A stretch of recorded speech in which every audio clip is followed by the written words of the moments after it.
Testing, 1, 2, 3. Recording is in progress. Okay, we are going to start then, since we have members on Zoom that are currently listening in. So I'm Uli Yorde together with Yogita Roshani right here next to me now.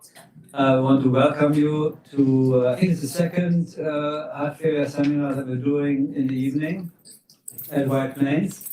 Tonight is a little bit of a different topic from our usual end-stage heart failure topics or shock, cardiomyopathies. I'm just going to run through a few housekeeping slides. This code will come up later again that you can use for your CME accreditation. These are the learning objectives, which essentially is to identify unusual cardiomyopathies and then initiate the proper diagnostic and therapeutic pathways. Albert Einstein College of Medicine has reviewed all the materials and found them free of bias, unless otherwise declared. That's Dr. Latif, right? And you get 2.5 credits for full participation. And very importantly, you're going to get an email if you were here for evaluation. That's a very important part of the continuing medical education process. So please fill that out with constructive feedback. If you can turn off your phones, I just turned off mine. I'm going to skip the part about the food and the beverage. And then let me just start here for introduction. This is a usual picture we used to show for nearly 10 years now. This is essentially our transplant team. But today we want to go beyond transplantation because at the end of the day, it only affects a very small portion of our patients. Today also, we just had a pre-meeting with groups from Nyack, from St. Luke, Wakefield, Einstein, White Plains, where we are, and Monte, to talk about how we can improve our discharge pathways and identification of patients who may have rare diseases in a unified approach. To do a little bit PR in transplant, our team has come a really long way with many high-level publications. I always have to state that last year in the United States, we had the very best outcomes in cardiac transplantation of all centers at 1 year. We're very proud of the achievement. I try to show it anytime we can, even if it's unrelated to the content of the conference. So we will not talk about transplant. So you can either take out the New York Times, where you will also see our ad, or you can focus with me on the topic at hand, which is really, at the end of the day, a proposed system-wide pathway to identify patients with heart failure early for structural interventions, which is not the focus today, early recognition of need of transplant or LVAD before it is too late. It is often too late when we get to see the patient. But the focus today really is on identifying unusual cardiomyopathies. In the hour before, we went through this pathway here, where once you see a patient who has an ejection fraction over 40%, and who might have minor wall thickness on the echocardiogram, you start thinking about amyloidosis, sarcoidosis, and hypertrophic cardiomyopathies, the three topics that we have today. So you can please now, using your cell phone, which I did not instruct you to turn off completely, scan this QR code. The QR code will come up later again with the audience response questions. This will just stay on your phone unless you delete it, so it will always be there so you can participate in questions that might come up. So it's really my pleasure now to introduce Yogita Roshani, who is one of my partners in the heart failure and transplant group, and who is a major part of the expansion of our amyloid program. We have a clinic now for many years that is based at the Hutch. Jim Torres is running, who is either in the room or hopefully going to arrive soon. But we're rolling out really a major initiative for amyloidosis that will capture not only White Plains Hospital, but also Nyack, St. Luke. Entirely, we'd like to become the go-to point for amyloidosis at one of our sites for the entire Hudson Valley. So Yogita, take it from here, who will give us a wonderful lecture on amyloid. This one.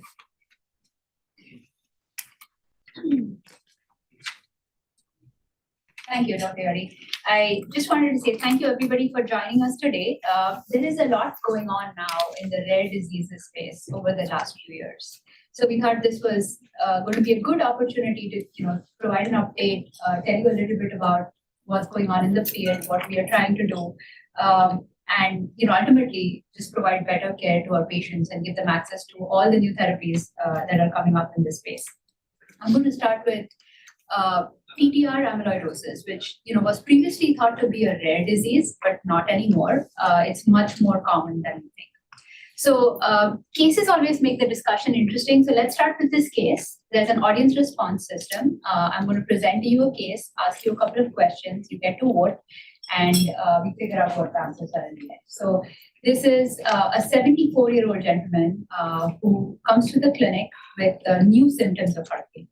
Progressive dyspnea, lower extremity edema, in congestive heart failure on exam. He has a history of hypertension, not very well controlled. CKD, baseline creatinine around 1.7, also has a history of bilateral carpal tunnel syndrome and lumbar spinal stenosis. He's been on medical therapy for hypertension, but usually on high. And of note, his family history. He is originally from Nigeria, and his father passed away at age 60 of what he calls a heart attack. This is his electrocardiogram in the office. It shows sinus rhythm, LDH. This is his echocardiogram that he gets, which shows a septum of... Is your microphone on? You gotta talk. Are you having difficulty hearing?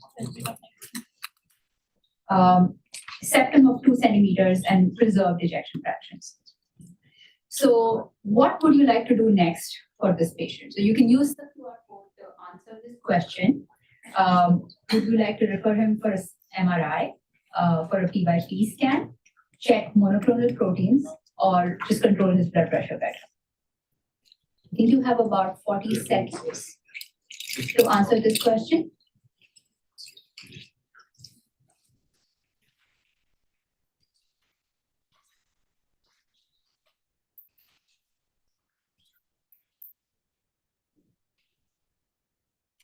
Okay, you got 24 hits. I think you're good. Good. Okay. All right. So it looks like most people would refer this patient for an MRI. Okay. So that's not what happened ultimately. So this patient did end up getting a monoclonal proteins check that he had a kappa to lambda ratio of 1.5 and a P/T scan that was positive. What would you do now? Would you start tafamidis, refer for genetic testing, refer for endomyocardial biopsy, and you can do more than one, select more than one options at the same time.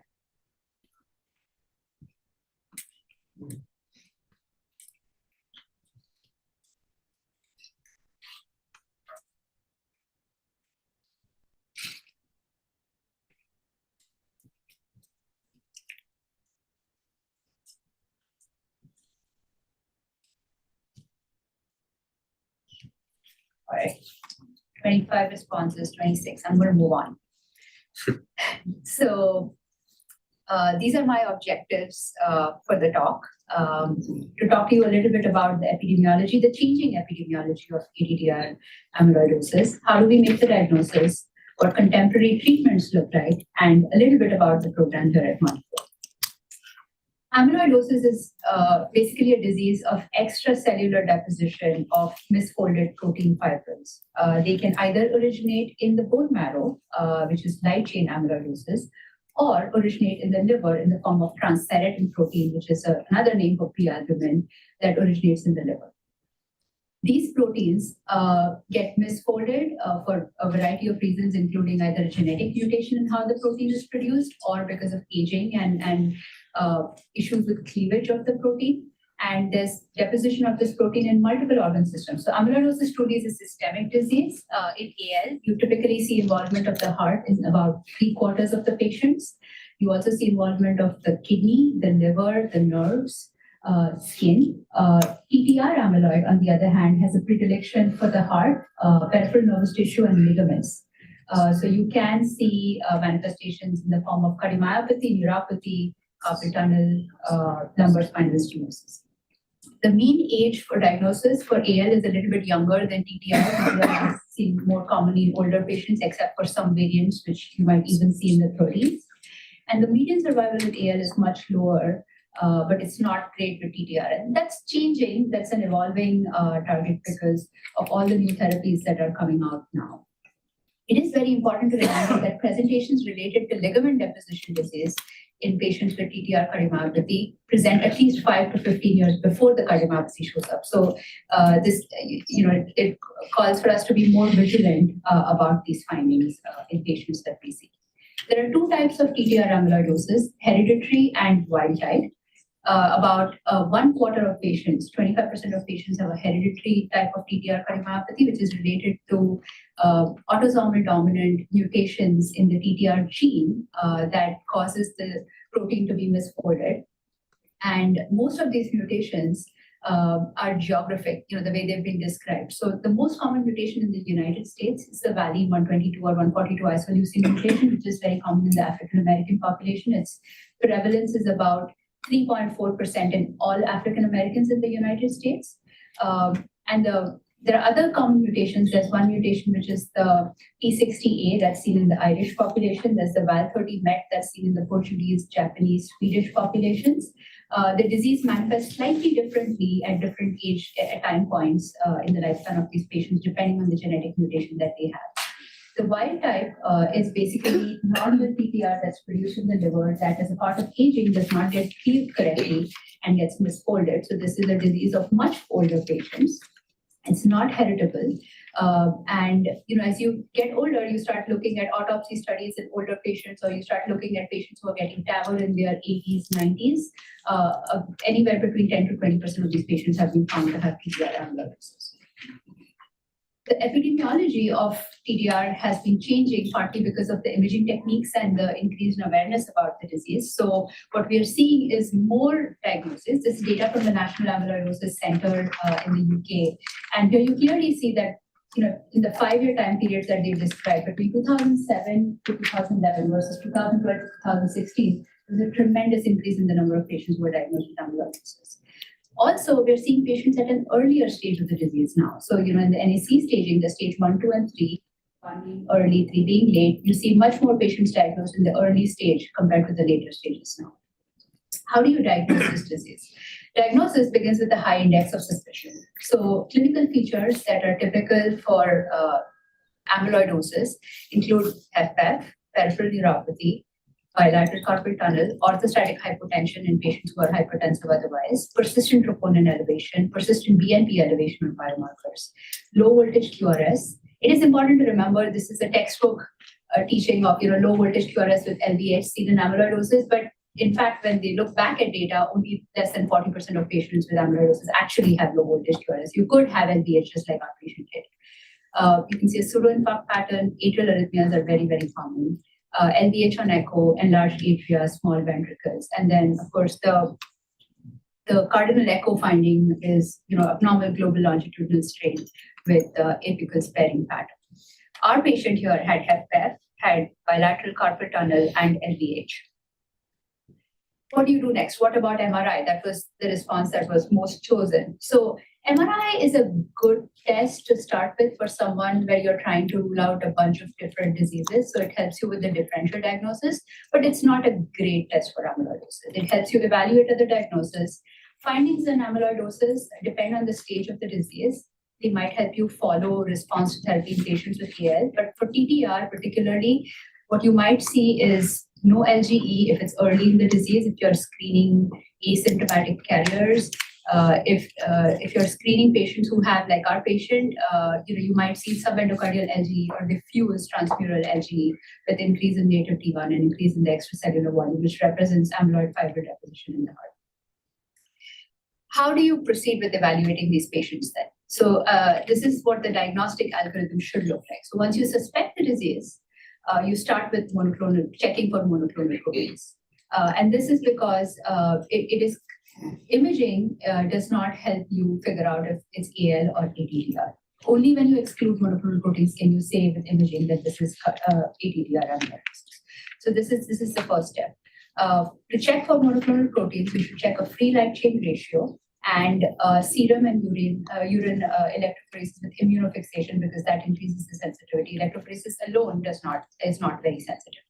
If that's positive, then the next thing to do is to look for a tissue diagnosis, either in the affected organ, which might be the heart in this case, or in a surrogate organ, such as a fat biopsy or a skin biopsy or anything else, or a bone marrow biopsy. But they should also call for a hematology referral for further evaluation for a plasma cell dyscrasia. If the monoclonal protein test is negative, then you proceed, or at the same time, you can do the two things simultaneously, but that absolutely has to be negative for you to label this ETR. If that test is negative, then you proceed with nuclear scintigraphy using a P/P scan, technetium 99 P/P scan. And if you see grade 2 to 3 plus uptake on that, then with almost 100% sensitivity, you can say that this is ATTR cardiomyopathy. Following that diagnosis, you still don't know if this is wild type or hereditary, so you have to do a genetic test to make that determination. If the nuclear scintigraphy is negative and your suspicion is still very high, there are genetic variants that will not show up positive on the P/P scan, and in that case, you should consider an endomyocardial biopsy. This is a little bit about the P/P scan. There are 3 tracers that are used. The technetium 99 pyrophosphate is the most commonly used tracer in the US. The other 2 are used mostly in Europe. What you see here is, and you always have to do it with SPECT to make sure you're getting uptake in the myocardium, not in the blood pool. And then there is a qualitative staging system that is commonly used to describe the uptake with this tracer, which is grade 0 to 3. Grade 2 and 3 are indicative of ATTR cardiomyopathy. There's also a semi-quantitative evaluation where you use a heart to contralateral ratio and to differentiate between AL and TTR. If that's more than 1.5, it's more likely to be ATTR. So it's important to remember that this test, with these tracers, has 100% specificity for ATTR cardiomyopathy. If grade 2 or 3 uptake is present, but you have to have negative monoclonal proteins. What about biopsies? When do you do biopsies? What do you biopsy? So, like I mentioned before, there's 2 things you could biopsy: either a surrogate organ to look for presence of amyloid, or the affected organ, which is the heart or the kidney, depending on what is making you suspect amyloid. It's important to remember that the yield of the surrogate organ biopsy is quite low, particularly for ATTR. So if you go to biopsy the fat pad, the yield is positive in ATTR only in about 10 to 30% of the cases, versus for the heart, if you go to biopsy the heart and ATTR, it's 100% of the time positive, because it's a very diffuse process. So affected organ biopsy is always better in terms of yield for biopsy results. It's slightly higher with AL amyloidosis for the fat pad and the bone marrow, but just to remind everybody in the room, although endomyocardial biopsies sound very invasive, they're done at specialized centers with very low rates of complications, of less than 1% risk of complications. So it's totally doable if there's a high suspicion for amyloidosis. What are indications for endomyocardial biopsies? If you have equivocal results on the hematologic testing and the P/P scan, if they're both positive, or if they're both negative but you still have a high suspicion, or if you don't have a P/P scanner. How do you manage these patients? So treatments, there's 2 categories of treatments. Treatments that are not specific to the disease process itself, such as treating their heart failure. The first line of treatment in these patients is loop diuretics, mostly to manage their symptoms and manage their volume status. MRAs are helpful, mostly because of their diuretic action, also because they help you maintain potassium, as these patients frequently require higher doses of diuretics. SGLT2 inhibitors have been found to be helpful. Beta blockers and vasodilators are not very well tolerated. And that's partly because these patients have a fixed stroke volume and they need their heart rate to increase their cardiac output. Also, with RAS inhibition, as you reduce their afterload, they're not really able to keep their blood pressure up, and they get orthostatic because they're not able to increase their cardiac output. So it's important to remember that these patients are very delicate. Restrictive cardiomyopathies are very difficult to manage. And they may not tolerate the standard GDMT, even if they have a low EF that we use in patients with FF. The other big thing is treating arrhythmias. AFib is very, very common in these patients. Up to 30 to 70% of these patients in studies have been reported to have atrial arrhythmias. The key thing here to remember is if they have AFib, regardless of the CHA2DS2-VASc, should be anticoagulated because they have a very high risk of thrombi formation. Pacemakers, also very common. Between 10 and 40% of these patients need pacemakers because of conduction abnormalities. And then sudden cardiac death, it's 2 to 5% are the rates that have been reported. But the role of ICD really is unclear because these patients also don't always succumb to DT. They may have PEA or electromechanical dissociation or other modes of death that may not really respond to ICD therapies.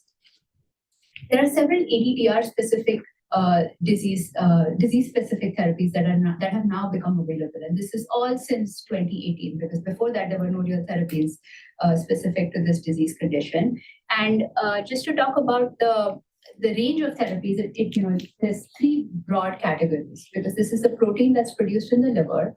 You can stop the production at the level of the liver in the form of silencers or CRISPR therapy to alter the gene that produces this protein that has a tendency to misfold.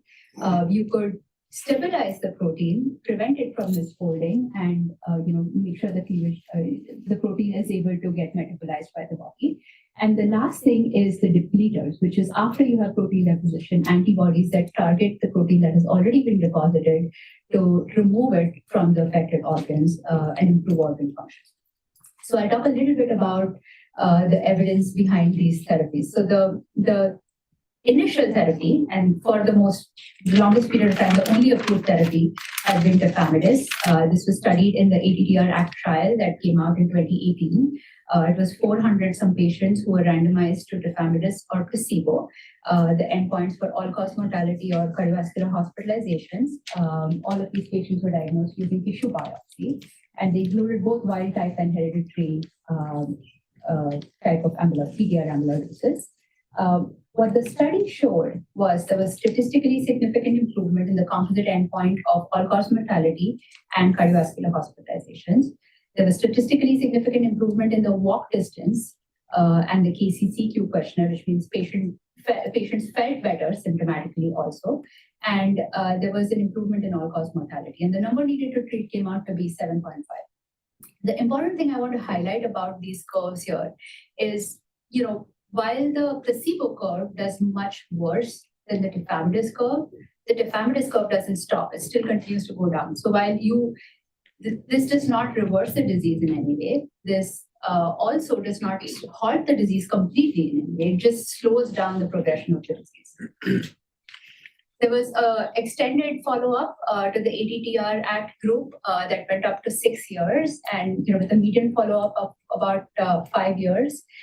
They showed that patients who were continuously, so what they did in the extended study was, after the medication got FDA approved, there were two groups. One was the group of patients who had always been on tafamidis from the beginning, who were randomized to tafamidis, and then a second group that started tafamidis later after the medication got approved. When they compared these two groups at 5 years, they saw that the group that was continuously on tafamidis did much better than the group that was started on tafamidis later. Also, the patients who were NYHA 1 and 2 had a much greater reduction in mortality compared to the NYHA 3 patients.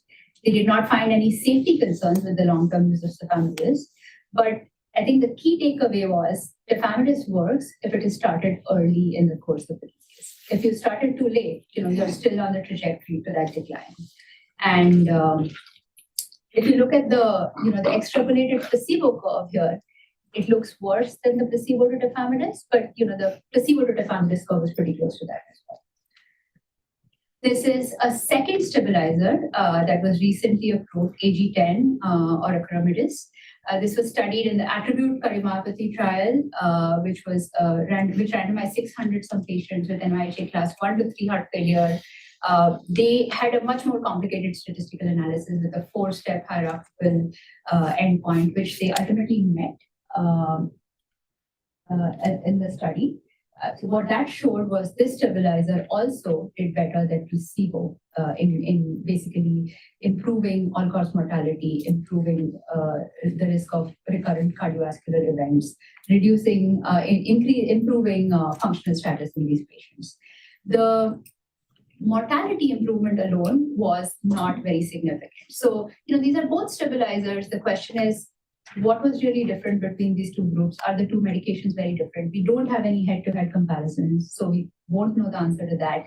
I think the only thing I can say is, in the two trials, it looks like in the ATTR Act, this was an older study, so the patient population that was enrolled in the study was slightly sicker than the patient population, had more events, had higher NT-proBNP compared to the patient population, had more invalid class 3 patients compared to that trial.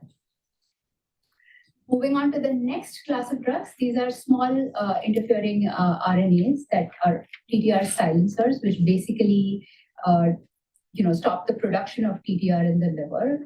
This is the Helios B trial that came out last year, which was looking at vutrisiran, which is an siRNA in patients with TTR cardiomyopathy, randomized 655 patients, 1-to-1 to vutrisiran versus placebo.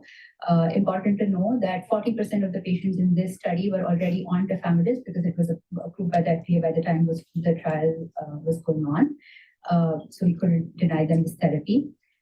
This is what the trial showed that there was reduction in all-cause mortality, reduction in risk of recurrent events in patients with TTR cardiomyopathy. It also preserved functional capacity and quality of life in these patients. So overall, showed benefit in this group of patients and is likely to be approved. It's not FDA approved for cardiomyopathy yet. It has been approved already for neuropathy, but it's likely to be approved for cardiomyopathy soon. The question then becomes, what should you use? Should you use a silencer or should you use a stabilizer? They're both very expensive. We might be only able to use whatever the insurances will approve for them or whether or not they have neuropathy. I think, and there are again no head-to-head trials between silencers and stabilizers just yet. In fact, if you look at the graph here, what the graph here on this slide shows you is that in the monotherapy population, which is patients who did not get tafamidis but only got vutrisiran, they also saw a similar benefit compared to the patients who got both medications. So what that tells you is vutrisiran does work alone, right? Does it work any better than tafamidis? Maybe, because if you look at the slope of the graph, the Kaplan-Meier curve compared to tafamidis at 36 months versus vutrisiran at 36 months, the slope here looks a little bit better. So, these patients maybe have more stabilization of their disease or halting of their disease progression compared to tafamidis. This is another silencer, which is an antisense oligonucleotide that's currently being studied. It's been approved. It's called eplontersen. It's approved for neuropathy right now. It's being studied in the CardioTransform trial, and the results of that are likely to come out later this year. So we'll learn more about this medication as well. The endpoints in this study are also related to death and hospitalization, which are hard endpoints. So we should get some good results from this trial later this year. Ultimately, moving to therapies that are still in phase 1 and phase 3 that are being explored. So, and which may actually make a significant difference to patients who are even late in their disease course. So this is TTR depleters. There are 2 antibodies that are currently being studied in trials. I'm just presenting data from one that was published in the New England Journal not too long ago. This is the Alexion antibody, which is an IgG anti-TTR antibody that enrolled 40 patients in their phase 1 trial. They saw no significant safety concerns, and they saw decreased disease burden, improvement in troponin and BNP in this early phase 1 study. A phase 3 study is currently ongoing. And lastly, the most exciting, which is, could you just make this disease go away in patients who have a genetic mutation? So this has actually been done for ATTR cardiomyopathy, again, in a phase 1 study using CRISPR technology, where they were able to, knock down the gene and stop the disease completely. This was done in 36 patients with a median follow-up of 18 months. 50% of these patients were NYHA class 3 patients. And in this early study, what they saw was there was sustained reduction in TTR levels and stabilization of the disease markers.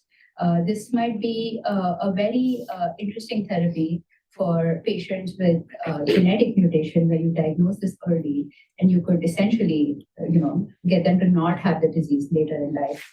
This is also being studied now in a phase 3 clinical trial that's going on enrolling. So going back to our patient, our patient had a positive P/P scan. His kappa to lambda ratio was 1.5, which is just at the upper limits of normal. We did do genetic testing that came back positive for valine 122 isoleucine or valine 142 isoleucine, which is the most common mutation that we see in our patient population. It was not tafamidis, but unfortunately, he had a very high copay for tafamidis, which costs about $200,000 a year. Depending, and the copay depends on what insurance you have and how much they will cover. He also had, the bilateral carpal tunnel, lumbar spinal stenosis, significant amount of peripheral neuropathy, and he got approval for vutrisiran. So he's actually on vutrisiran right now for the peripheral neuropathy and the cardiomyopathy. He remains stable now on diuretics, SGLT2 and vutrisiran. We also recommended screening to his family members. He has 2 children, both of who we recommended screening to. So just to tell you a little bit about the program here at MonteHeart, we, as Dr. Yori mentioned earlier, we're expanding the program. We used to mostly be based out of the Hutch. We now have clinics at Nyack and even at White Plains Hospital, where we're seeing patients. And we have a collaboration with our genetics team, neurology, oncology, orthopedics, essentially a multidisciplinary team where we take care of these patients with a truly systemic disease. This is an initiative that I have to credit Dr. Yori for. This is basically to screen for amyloidosis in our patient population, because I think we serve a patient population that has a lot of barriers to care. A lot of this disease gets missed.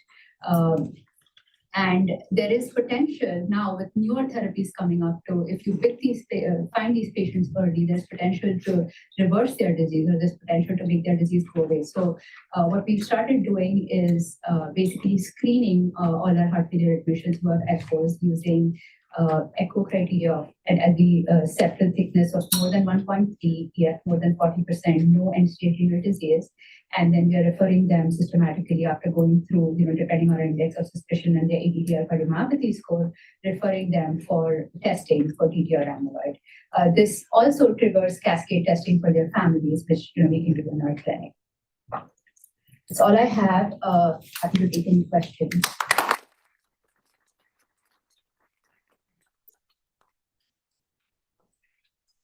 Great. Yovita, so don't be shy, please. So I was wondering, I think you made a key point from a practical perspective as a cardiologist. If I see somebody who I suspect has cardiomyopathy, amyloid, I used to first get the light chains and then wait for that, which really doesn't make any sense, because irrespective of the result, I still need to scan. So you made the point to just order everything right away, correct? The other point that's very important is, I think that's why we're here tonight, is that these drugs really work when you treat the patient early. And we identify these patients too late.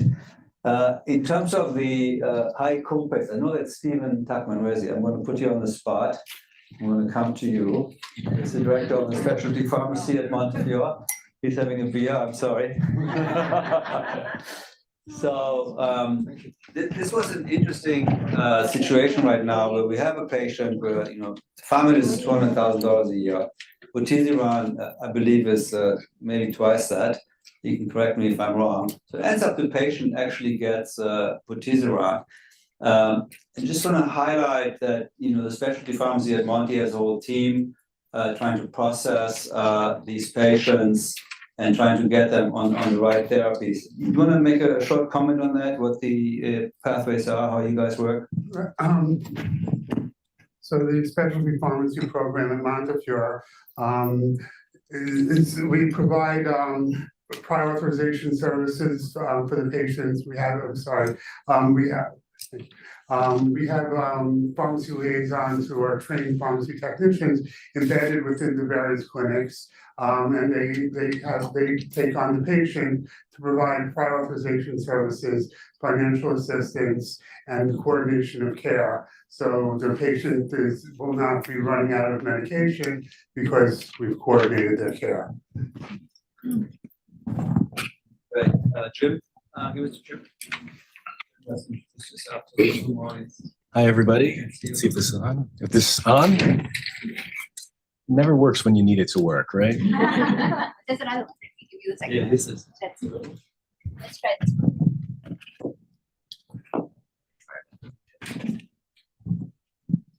Hello. So I'm Jim Torres. I'm a cardiologist at MonteHeart, and I'm the guy at the Hutch who does all the Hutch patients. And I would just like to say that basically the specialty pharmacy thing has worked out very well for me and for my patients, more importantly for the patients. But it has taken, the difficulties of prior authorization and that kind of thing kind of out of my work. So I think that's been very, very helpful. And I know for a fact that some of the representatives have been quite helpful from, I think from the Shields group or whatever group that is. And I've gotten a lot of very positive feedback from them. My general experience, at least with the Bronx population, which might be slightly different from the White Plains population, is if there is a motivated patient, they can generally get on tafamidis. In terms of high copays and things like that, I generally have not had a problem with that. Okay. Now, conversely, here in White Plains, things might be a little bit different because of the insurances and things like that. But just speaking for the Bronx, it's worked out quite well.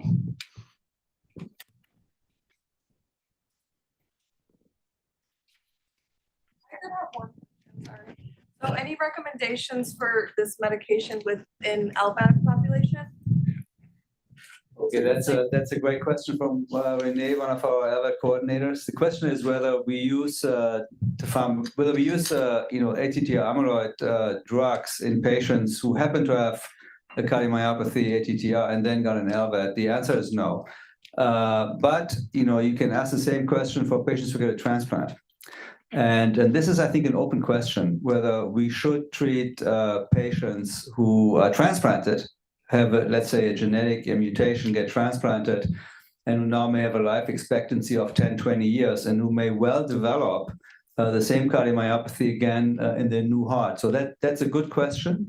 And I think that's something that now that we have treatments, we're seriously considering. Yeah, I think there's two things to that. So one, if they have a neuropathy or if they have another organ system that's involved that calls for treatment, because most of these therapies are already approved for neuropathy. And I think there's also this theory of as you get older with aging, the rate of deposition of TTR increases, right? So if they took 50 years or 60 years to develop the disease in their native heart, it might be faster in the transplanted heart. So, if you have access to the therapies and you could get it, I guess there's no harm to taking it. Yeah. And we're also dealing with restriction already, often in the transplanted heart. So that's great question. Are there other questions? We're going to come back to this one, okay? Let me bring you the phone, mic. Oh, you have it, good. I already have the mic. So I was just going to add on with a recent experience with the specialty pharmacy that is, I feel like, new and improved. Transitional Care Excellence team had a patient who had been seen at the Hutch but was lost to follow-up, and caught this patient while they were hospitalized, and the copay was $1,100 for tafamidis. And through collaboration with the specialty pharmacy, they found grant funding, and that copay went down to zero. So I'm always cautiously optimistic, and now I am very, very much optimistic, and I think they can find the solution to whatever drug we as clinicians want to start our patients on in the amyloid space. No pressure, Steve, none. But it just very great patient experience, and then through the delivery ended up with drug in hand actually a week ago. So thank you, Steve. Excellent. $0 is a perfect ending comment for this new therapy spectrum. Yeah. Oh, one more question. Hold on. Wait for me. Wait for the mic. Medical Voice Cardiology at White Plains Hospital.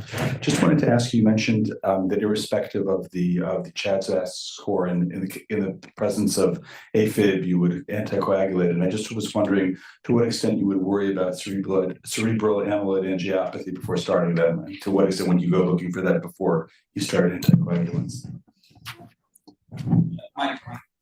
I may be wrong, sir. I don't know if cerebral amyloid angiopathy is actually related to TTR. It's a different disease. It's a different amyloid compared to TTR. So you don't worry about it in TTR that much. Okay, great question though. Okay, great, let's move on. Thanks, Yogita. Outstanding.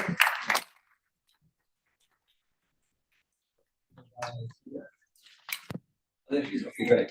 So genetics are becoming more important, not just in amyloidosis. So I'm very glad to introduce Adaya Vaisvasne. You can come up here, come here, right?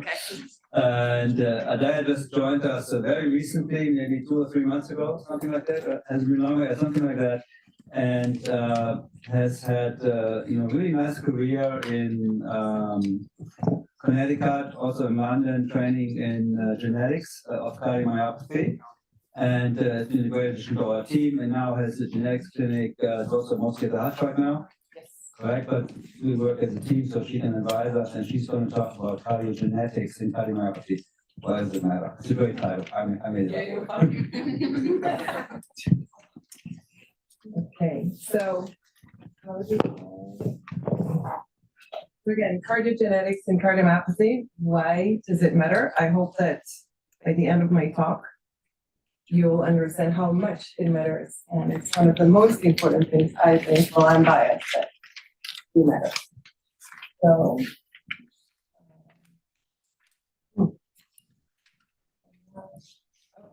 these are my disclosures.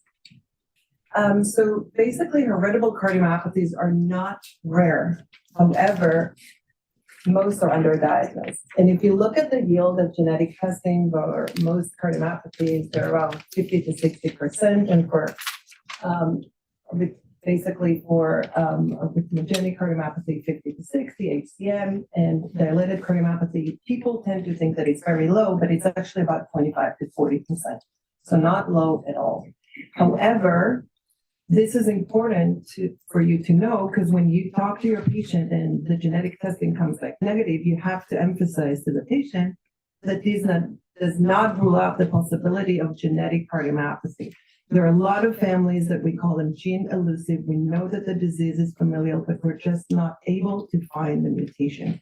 So again, negative genetic testing does not mean that it's not genetic. So the issue is that although most cardiomyopathies are autosomal dominant, most of them are characterized by incomplete penetrance and variable expression, meaning we can have family members that all carry the same mutation, but not all of them develop the phenotype. And a lot of these conditions are age dependent. As they get older, they are more likely to develop the phenotype. And we see extreme variability in the phenotype. So I have families, for example, with hypertrophic cardiomyopathy. When one family member has very severe hypertrophic cardiomyopathy, maximum wall thickness of 30, gradients, extensive LGE, the sister who carries the same mutation has very mild form, and the mom who basically passed on the mutation is completely negative, and she's already in her 60s. And this characterizes all cardiomyopathies, basically, not just hypertrophic cardiomyopathy, except for very unique genes such as lamin, for example, where we see very high penetrance. So we know that different genes can can lead to a similar phenotype. And on the other hand, we know that mutations in one gene can cause different phenotypes. Even the same mutation can cause different phenotypes. So we can have a family with, for example, mutation in myosin heavy chain, myosin NY7. One family member has HCM, the other DCM, and the third non-compaction. So very tricky. So let's talk about genetic testing. When we do genetic testing, it's not a yes/no test. And I always tell the patients, I wish it were straightforward. test, but it's not. Sometimes we find the mutation, the disease-causing mutation, the variant, pathogenic or likely pathogenic, extremely helpful. We found it.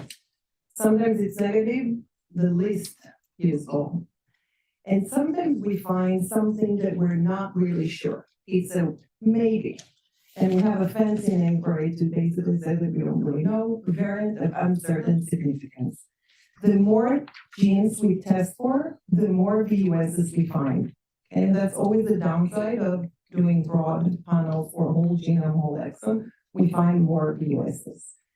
Now, all the labs that we use, the genetic lab, use the same criteria to classify, to decide whether a variant is pathogenic or not. They use the 2015 American College of Medical Genetics criteria.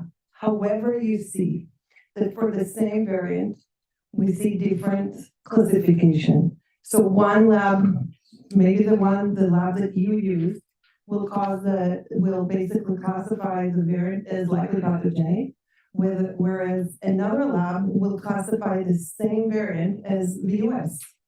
And this is my role and the role of the genetic cardiologist, basically to look at the report and not take it as, face value, and to see what we think. We have the phenotype, we have the patient in front of us that the lab doesn't.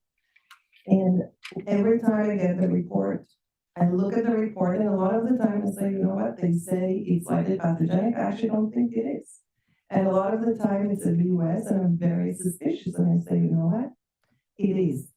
So you have to look at it, you have to sometimes talk to other colleagues to see if they have encountered this variant, and basically do your own research. This is an example of what we did. We had a family that we found a variant of uncertain significance that we were quite suspicious. And there are even nowadays new terms for VUSs. There are hot VUS, warm VUS, cold. So we are, as a community, know that not every VUS is the same. So our patient was a 47-year-old woman with dilated cardiomyopathy. Never mind, but you can see it here. And we found a VUS in NY7, which was quite suspicious. So we tested her mom. Her mom also had dilated cardiomyopathy, and she carried the same variant. However, you have to remember there is a 50% chance of both of them carrying the mutation, the variant. So then we tested the nephew, 42-year-old nephew, and he did not carry the variant. Meaning this is not a disease-causing variant in this family. We should absolutely not use it for cascade screening and for management. Okay, this is just an example and flavor of how we do what we do in order to determine whether a variant of uncertain significance is real or not. So, to whom would you offer genetic testing? And let's see if you'll change your mind after I finish the talk. 23-year-old with a newly diagnosed myocarditis related TCM. 45-year-old with alcoholic cardiomyopathy. 50-year-old with family history of cardiomyopathy and sudden death. 65-year-old idiopathic TCM. All of them maybe? None of them?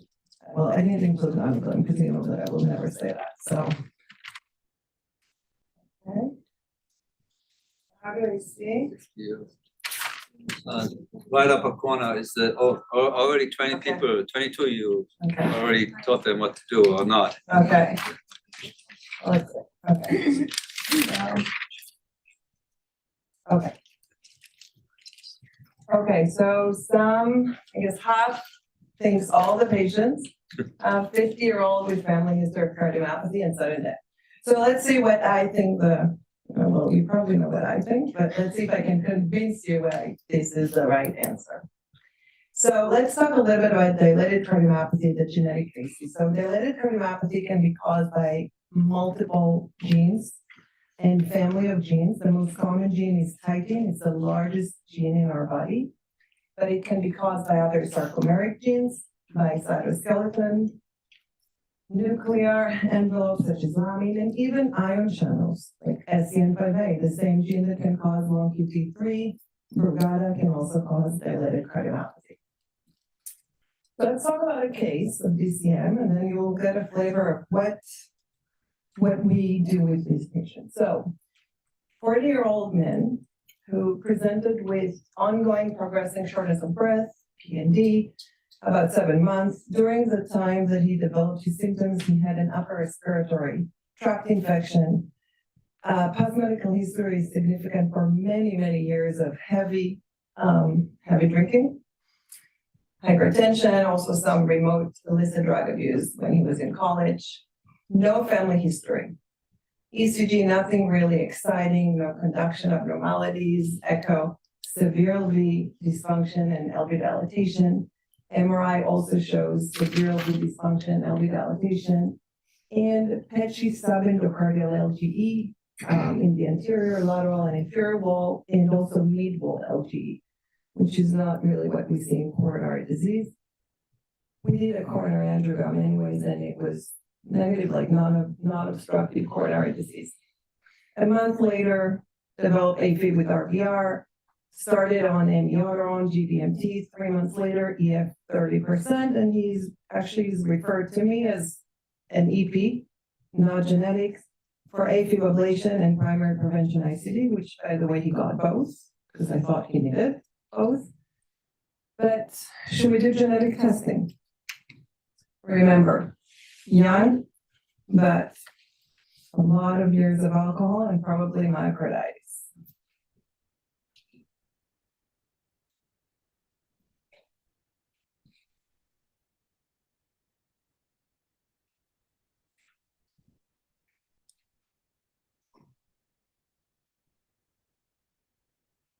Okay, let me also here. Okay, great. So we tested him and he had tightening. They skipped this slide, but he had tightening, okay?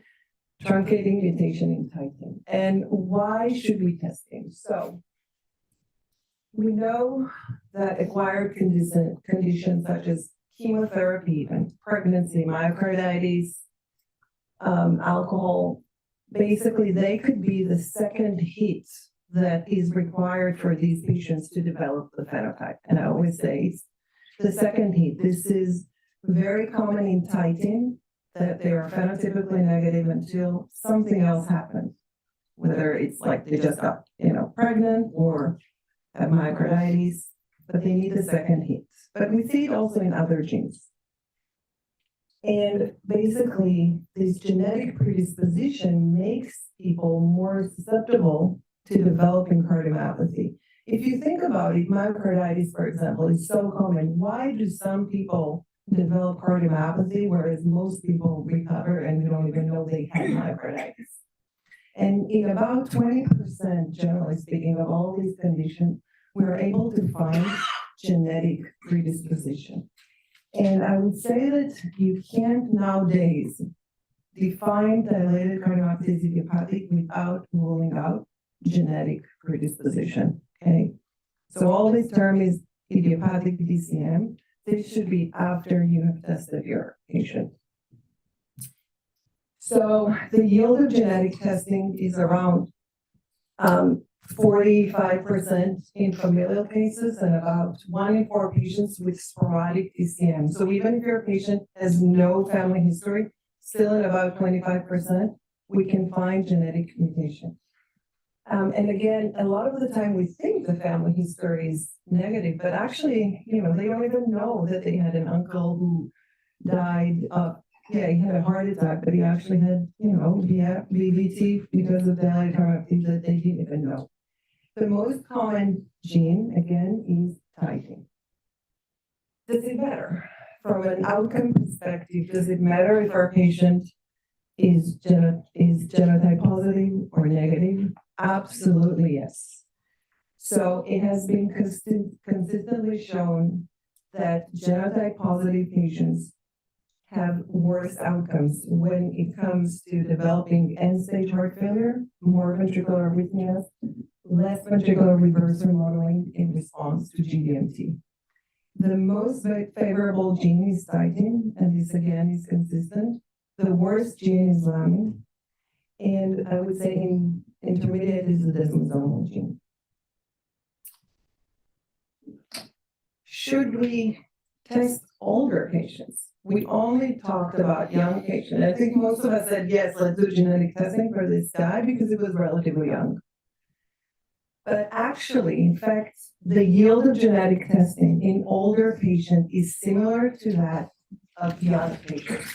So they looked at patients older than 60, and they found the genetic mutation in 36% of them. So the similar yield.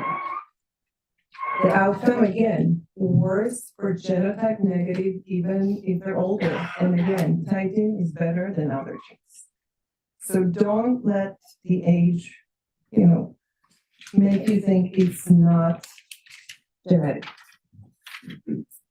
So I think that now all the international guidelines acknowledge the importance of genetic testing, and this should be part of your standard workup for cardiomyopathy. The European, the American, and even the Heart Rhythm Society, now basically they all recommend genetic testing. So let's move on to another case, a little bit different. And this is, I think, the most tragic case that I've encountered. And I've seen a lot of patients with genetic cardiomyopathy.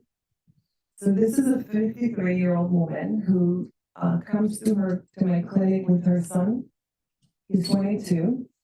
And she tells me that her brother died suddenly in his late 20s, about 30 years ago. They did an autopsy then, and it showed dilated cardiomyopathy, and no family, screening was recommended. Who thought about genetics 30 years ago? 2018, her daughter died suddenly. She was 23. She was upstate New York. They did an autopsy, which was completely normal, and I actually saw the report because she brought the report with her, and it said idiopathic PF. And I hope that everyone in the room here knows that you cannot diagnose idiopathic PF without ruling out everything else. Yeah, it's basically a diagnosis of exclusion. She actually told the coroner, she said, listen, it has to be genetic. My brother died, now my daughter. He's like, no, it's idiopathic. 2 years later, she lost her son. A 17-year-old died suddenly at home. His autopsy showed dilated cardiomyopathy with fibrosis, and the minute she got the report, she called the clinic and she asked to be seen urgently. And she came to me a day after she got the report with her son, with her 22-year-old son, and she said, you have to help me because I cannot lose my son. That's it. I just cannot. So we talked to the coroner and the pathologist, and we were able to arrange molecular autopsy. They have to save blood or DNA blocks, and we were able to arrange for genetic testing, and it was FLNC, filamin C, which is one of the most arrhythmogenic genes that can cause dilated cardiomyopathy, arrhythmogenic dilated cardiomyopathy. She carried it, and also her son, Stephen, that came with her. Both their ECG and echoes were normal, but of course we did MRI, and both, interestingly, had some LV dilatation and dysfunction and a little bit of LGE. And I decided to protect the son with a sub-Q. We know that FLNC does not cause conduction abnormalities, so I was okay to give him a sub-Q. It's not lamin that, you know that they'll probably need pacing, and then you would give them a transvenous. The mom also, we decided to protect her even though she was in her 50s, but she said her son didn't have anyone else. They were, divorced, and the father was out of the picture. She said she basically did it for him. And we tested the entire family, including the son of her brother who passed away, and thankfully he did not carry it. And her son actually got appropriate shock about 15 months later for quite fast VT, rapid VT at 230 beats per minute. So this could have been prevented. I wish someone, had listened to her. So that brings me to arrhythmogenic cardiomyopathy. So there are some genes, filamin C is one of them, that are highly arrhythmogenic, and they can cause arrhythmic phenotypes that are out of proportion to the degree of LV dysfunction. It's paramount for us to basically identify them early, because we should protect these people and we should be very aggressive with them. And again, knowing the gene doesn't only tell me if I need to protect them with a defibrillator, but also what type of defibrillator, whether the gene is associated with conduction or not, abnormalities or not. So the Heart Rhythm Society actually came out with special guidelines for arrhythmogenic cardiomyopathy, where they list several genes that are arrhythmogenic, and the list is just growing. We are, discovering more and more genes. And the specific genes are already incorporated in the guidelines for ICD. So we don't really follow the standard guidelines of EF less than 35. So you can see here that FLNC, for example, if the EF is less than 45, an ICD is indicated, okay? So extremely important. Now, a word about FLNC, because that's what our family had. There are a lot of genes, I'm not going to talk about them, but just FLNC. It's a relatively new gene. I mean, it's always been there, but we just recently diagnosed it, discovered it. Basically, we see it in about up to 7% of gene-elusive families with arrhythmogenic cardiomyopathy, because it wasn't really on the panel. Just when we sequenced these families, we found it. Very high penetrance. Some studies show nearly, the penetrance is nearing 100%. It's age dependent. On LG, what you a lot of the time see is the ring-like pattern of LGE that you can see also in desmoid plaque, for example, and we know that it's very arrhythmogenic. And in this gene, actually, ICD is recommended even at older age because of this age-dependent penetrance. So very important to recognize these patients. So I don't know, I don't think I have time to talk a little bit about the classic ARBC, so I'll keep that. The European Society of Cardiology came out with new guidelines for cardiomyopathies in 2023. And I think that's where we're moving towards. They put a lot of focus on genetics, and now they talk about genotype, phenotype, personalized medicine, and genotype centered. And I think it's extremely important. And that's just a case that they give as an example in the guidelines that I think illustrates it very well. 17-year-old male, palpitations, family history of sudden death. Echo, not very impressive, non-dilated left ventricle, low normal EF, but the MRI shows subepicardial scar. ECG, not impressive, Holter, not impressive, but they do genetic testing for this MRI and family history, and you find mutation in desmoid plaque, which is a highly arrhythmogenic gene. Maybe we'll hear a little bit about it more when we talk about sarcoid. And basically they say, instead of calling it DCM or arrhythmogenic cardiomyopathy, use the phenotype and genotype in the diagnosis and say, this is actually an autosomal dominant, desmoid plaque related, non-dilated LV cardiomyopathy phenotype with subepicardial scar and low normal EF. And that tells you so much more about the patient rather than saying, okay, I have a patient with diabetic cardiomyopathy. By giving me this information, I know that this is highly arrhythmogenic, we need to protect him.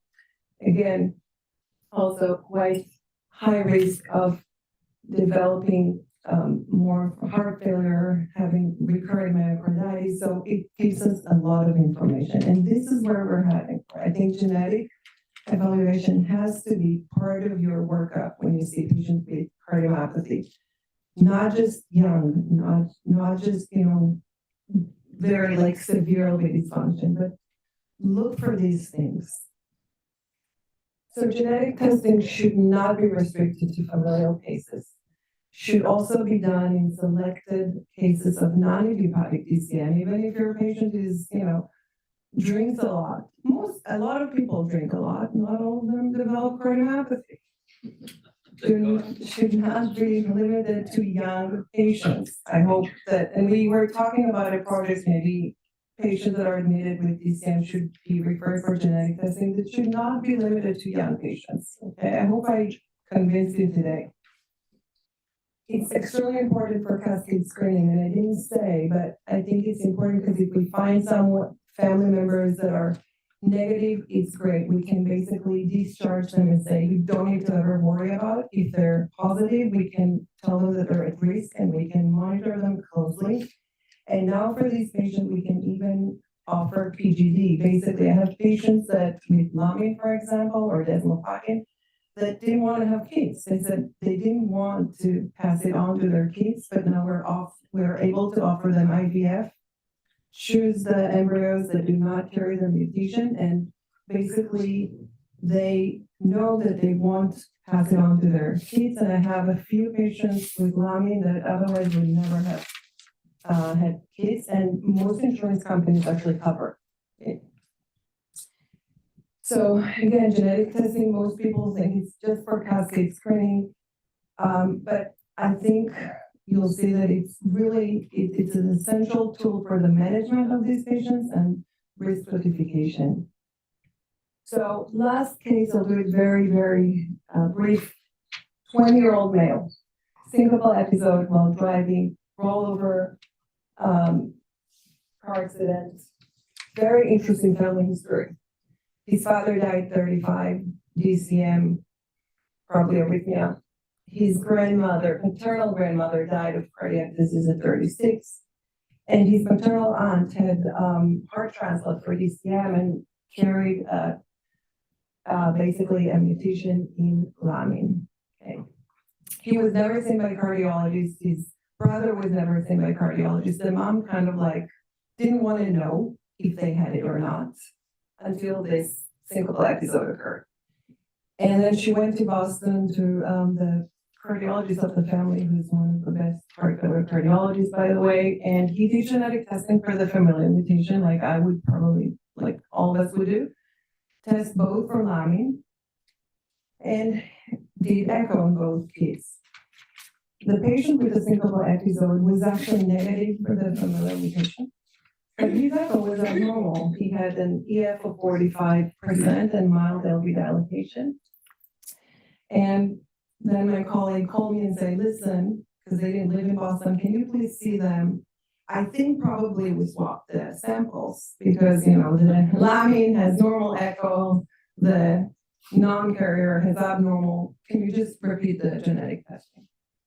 So what would you do next? Would you repeat the genetic testing for the familial mutation? Would you implant an ILR on the patient with the syncopal episode? Say, no, I'm going to be an event aggressive primary prevention ICD, or do some more workup.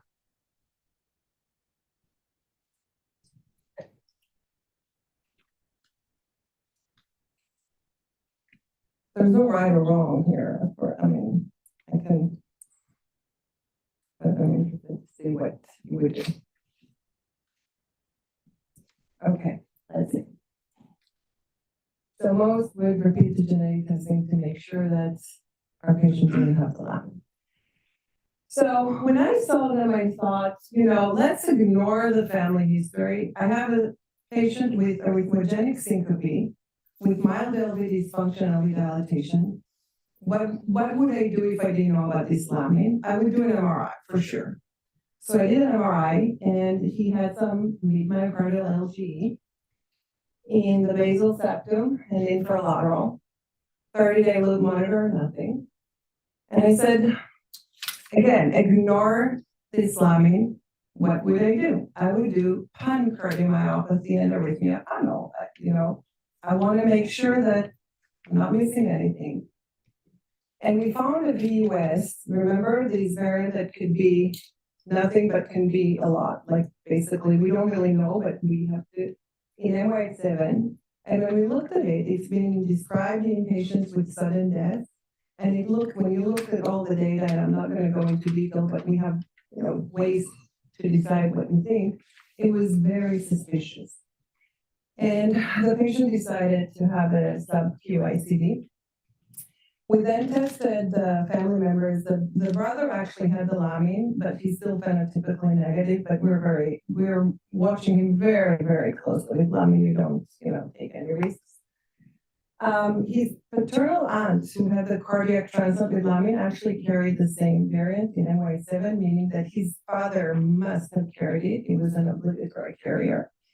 And basically, the lab reclassified, upgraded the VUS to a likely pathogenic based on the data that we gave them, and then actually to a pathogenic variant.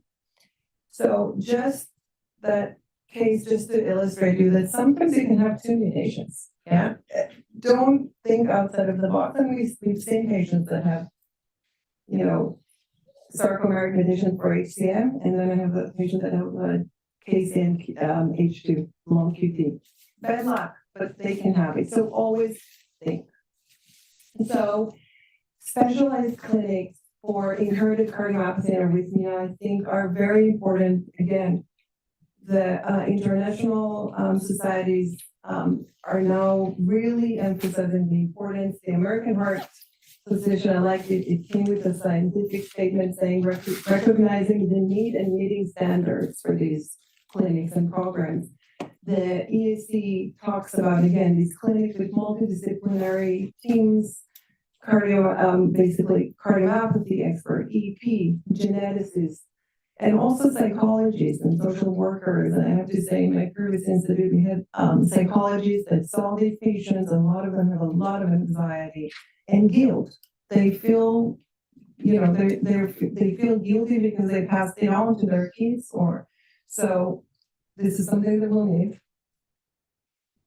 I think that there are enough data. We've shown it, other people show it, that the outcomes of these patients are better when they're seen in these specialized clinics.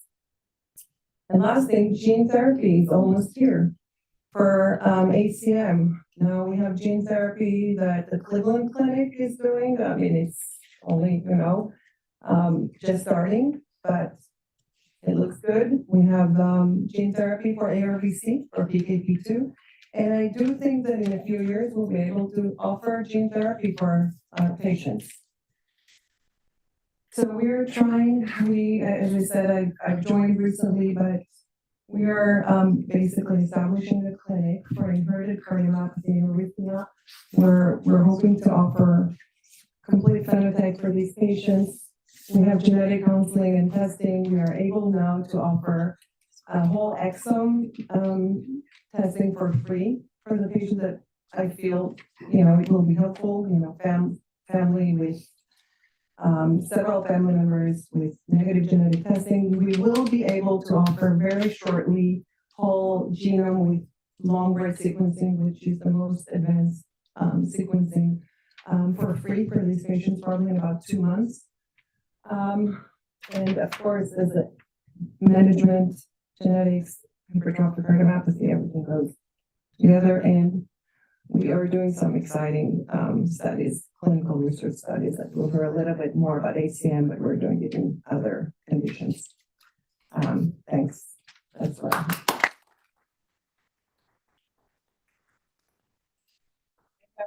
Questions, let's take some questions. That was really outstanding. Question. Yeah, that was great. That was phenomenal. Thank you for that talk. With screening, I have a couple of questions actually. The first one, if you identify a patient with a pathogenic mutation and the phenotype, how do you go about screening the family? Does it have any implications for, we've in theory worried about life insurance and things like that, with a positive genetic test. How do you address that with the family? So I always tell them it doesn't affect their medical insurance. It does affect their life insurance and disability insurance. So I actually tell them to get one before we do the genetic testing.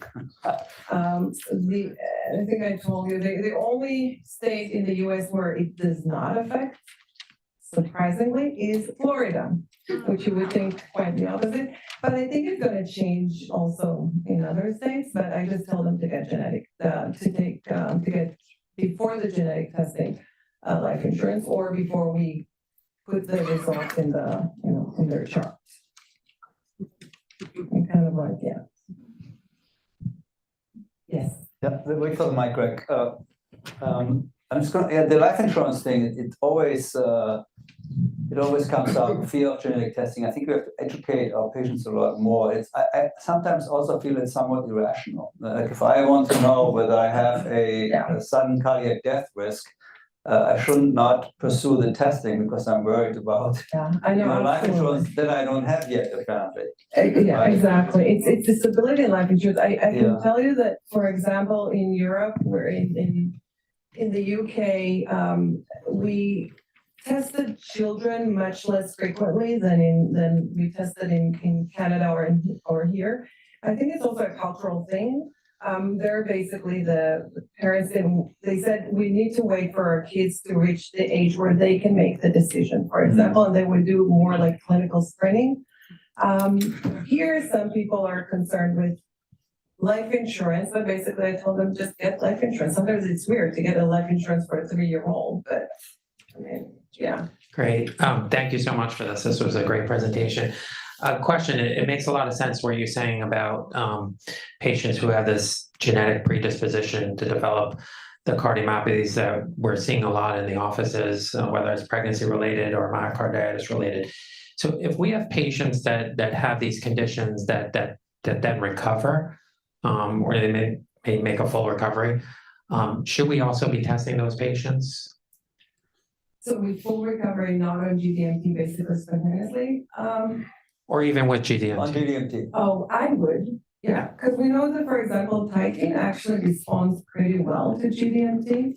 And we know that in a lot of the cases it is titin, I would, but then you don't really know if the family members will have such favorable outcomes. So it is important. And also, you don't know if the patient later will basically develop the phenotype from the titin. So I think they need to know, yeah. Thanks. Great, that was really terrific. Great addition to our MonteHeart family in cardiology. I'm a little bit biased, but I think I Yeah. convinced you that genetic testing is. Yeah, so what's one more question? I have actually a close friend who died from filament C deficiency. He had 4 kids. Took me 3 years to convince them. One tested positive, and then a niece tested positive, and he's 30 and has a normal MRI. So I guess you do an echocardiogram once a year, Yeah. and then 45 is your official trigger, Yes, but probably any change.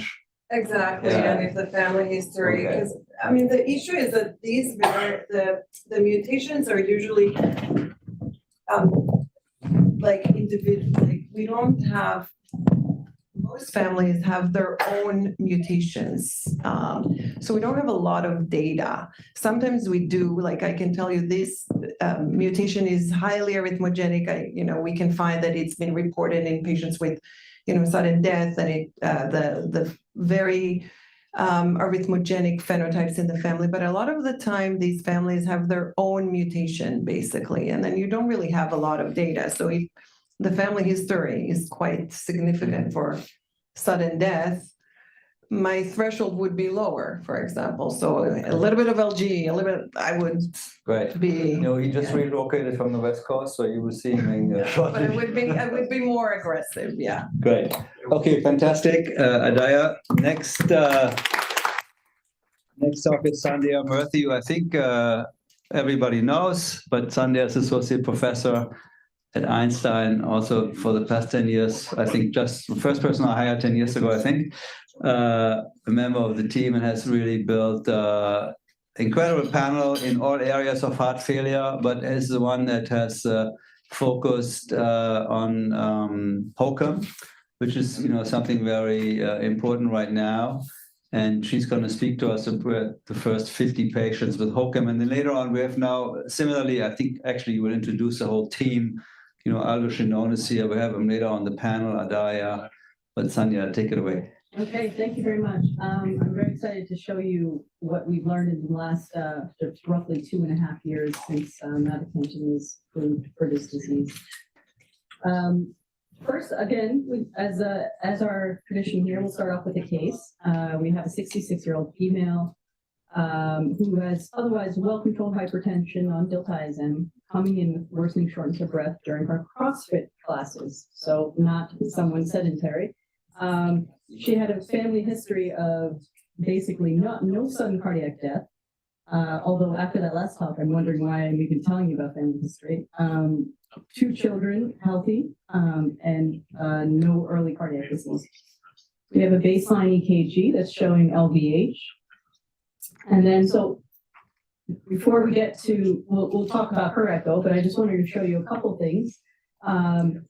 This is her resting echocardiogram. And what we'll see is that this is a pretty thick septum here. Everyone can appreciate, even in a still frame, that is 17 millimeters measured at the septum.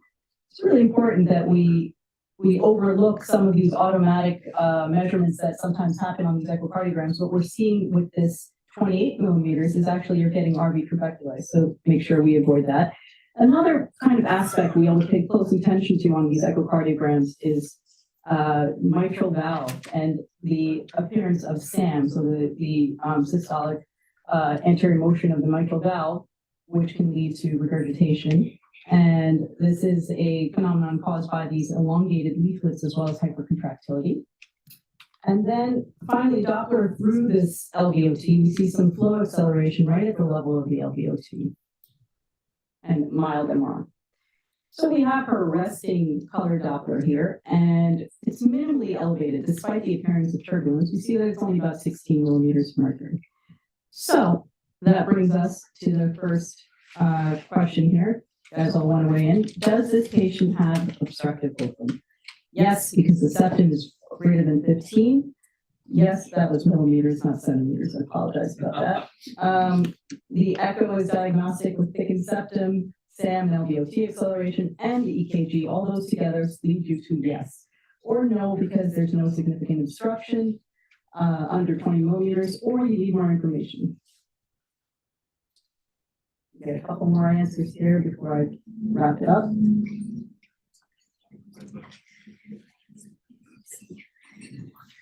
Okay, we're wearing you guys down. All right. Got a 50-50 split here with need more information, and yes, it's diagnostic. So this is great. Now we can actually talk about this. So before we dive right into that, I want to just talk about a common theme you've heard already in these talks, is that it's probably not that rare.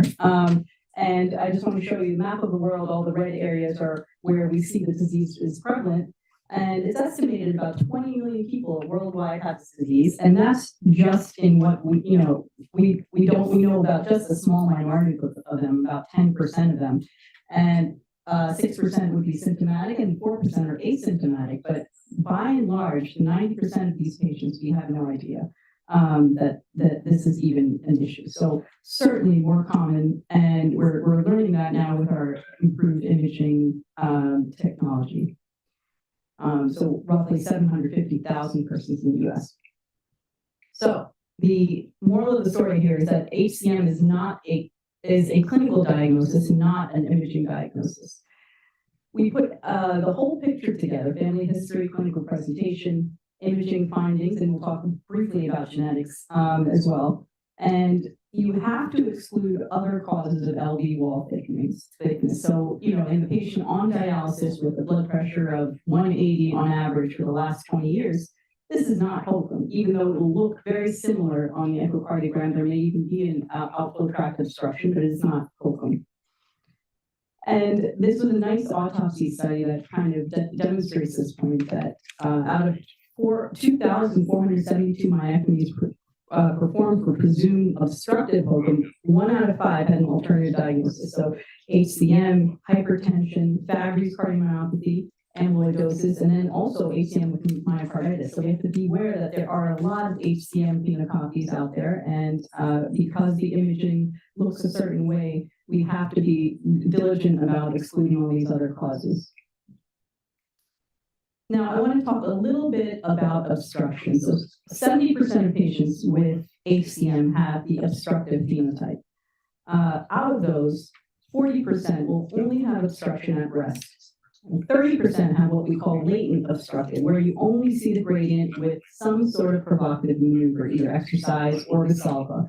So why is that important? Because the therapies that we have now are targeted toward the obstructive phenotype, and it's really important to kind of find this phenotype, and sometimes it takes a lot of work, to be quite honest, to look for this and find this LVOT gradient.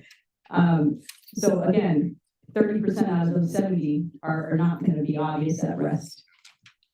So what we do almost out of reflex, and usually I never just get an echo for hokum, I always put in for a stress echo, because I want to see on the bike with the salva, what is that gradient? I don't wait for a normal echo or a low LVOT velocity at baseline if I'm highly suspicious that there's a infiltrated disease. So some of the main imaging features, and we talked about this in the prior echo, is that what we pay attention to is asymmetric hypertrophy, greater than 1.5 centimeters anywhere in the LV, or greater than 1.3 if there's genotype positive or family history. And this is pretty good, pretty sensitive, with a caveat that in atypical variant hokum, that 1.5 criteria may not be as sensitive, but generally 1.5 is a good kind of marker, a good rule marker that you can think about as when to suspect this genetic etiology. The second thing to pay attention to is the mitral valve, and we already showed an example of that with Sam and the LVOT obstruction. 70% of patients will have this. LGE is also very important for risk stratification. We'll talk about that in the next couple slides. But again, just because you have all these, it still does not secure this diagnosis for you. Unfortunately, it's not that easy. So this is from the latest guidelines. It's a kind of a multi-organization guidelines put together of what imaging modality to start with and when. Practically, I like echo MRI in all patients. And the echo, I like provocative maneuvers because I know that, 40% of my obstructive patients, 30% will not have obstruction at rest. So in anyone that you suspect HCM, echo first line with some sort of provocative maneuver. And then the CMR is complementary, and there's a couple reasons to do the CMR. One, the echo oftentimes will miss that high velocity turbulence, will miss the outflow tract gradient, and will give you nice clues as to maybe you're missing something on the baseline studies. And then also, we talked about these signatures, these Fabry's disease, amyloidosis, different things that could look like this on echo. And then decision of ICD, and we'll talk about that, of what we pay attention to on the MRI for that important decision making. And then the mechanism of obstruction, if it's not obvious on echo, the MRI can give you clues as to why this person has higher velocities through the LVOT. So back to our patient. So I put this in there because this is a really nice kind of illustration of what Dopplers we look at, and when to be suspicious that perhaps we're not getting the most accurate Doppler. This first one here is mitral contamination. So you're getting this nice, kind of round envelope, and that is mitral regurgitation. So the patient does not have a gradient of 200. Now, what you want to see is this kind of classic dagger-shaped, so-called late systolic kind of peaking gradient of the LVOT, and hers actually, remember, is under 20 at rest, but with exercise went up to 100 millimeters of mercury. Okay, so that will bring us to our next kind of subtopic here about treatment. This is symptomatic hokum with a heart rate of 55 at rest. Now what? Do we offer her surgical myectomy? Do we implant an ICD? Alcohol septal ablation, we haven't talked about that in a long time, but that's still around. Myosin inhibitor therapy with mavacamten. Or do we add on a beta blocker in addition to calcium channel blocker? What would you guys do?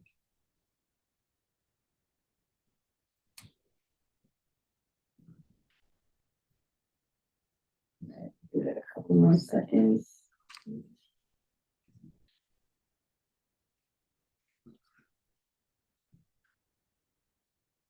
Okay. All right, this is obviously a biased crowd here. I do want to touch on all of these things, and, before we talk about mavacamten, let's talk about ICDs, because that's a very important consideration for somebody, especially a young person. So these are the possible outcomes in patients that have hypertrophic cardiomyopathy. Thankfully, 46% of them, nothing will happen. You'll just see it noted, but they'll do fine clinically. Half of them will have progressive heart failure, and most of these are going to be the obstructive phenotype, and the small minority non-obstructive will have progressive heart failure. Atrial fibrillation is exceedingly common, and much like in amyloid, atrial fibrillation, the CHA2DS2-VASc score doesn't matter. We anticoagulate, and that's kind of the recommendation for AF.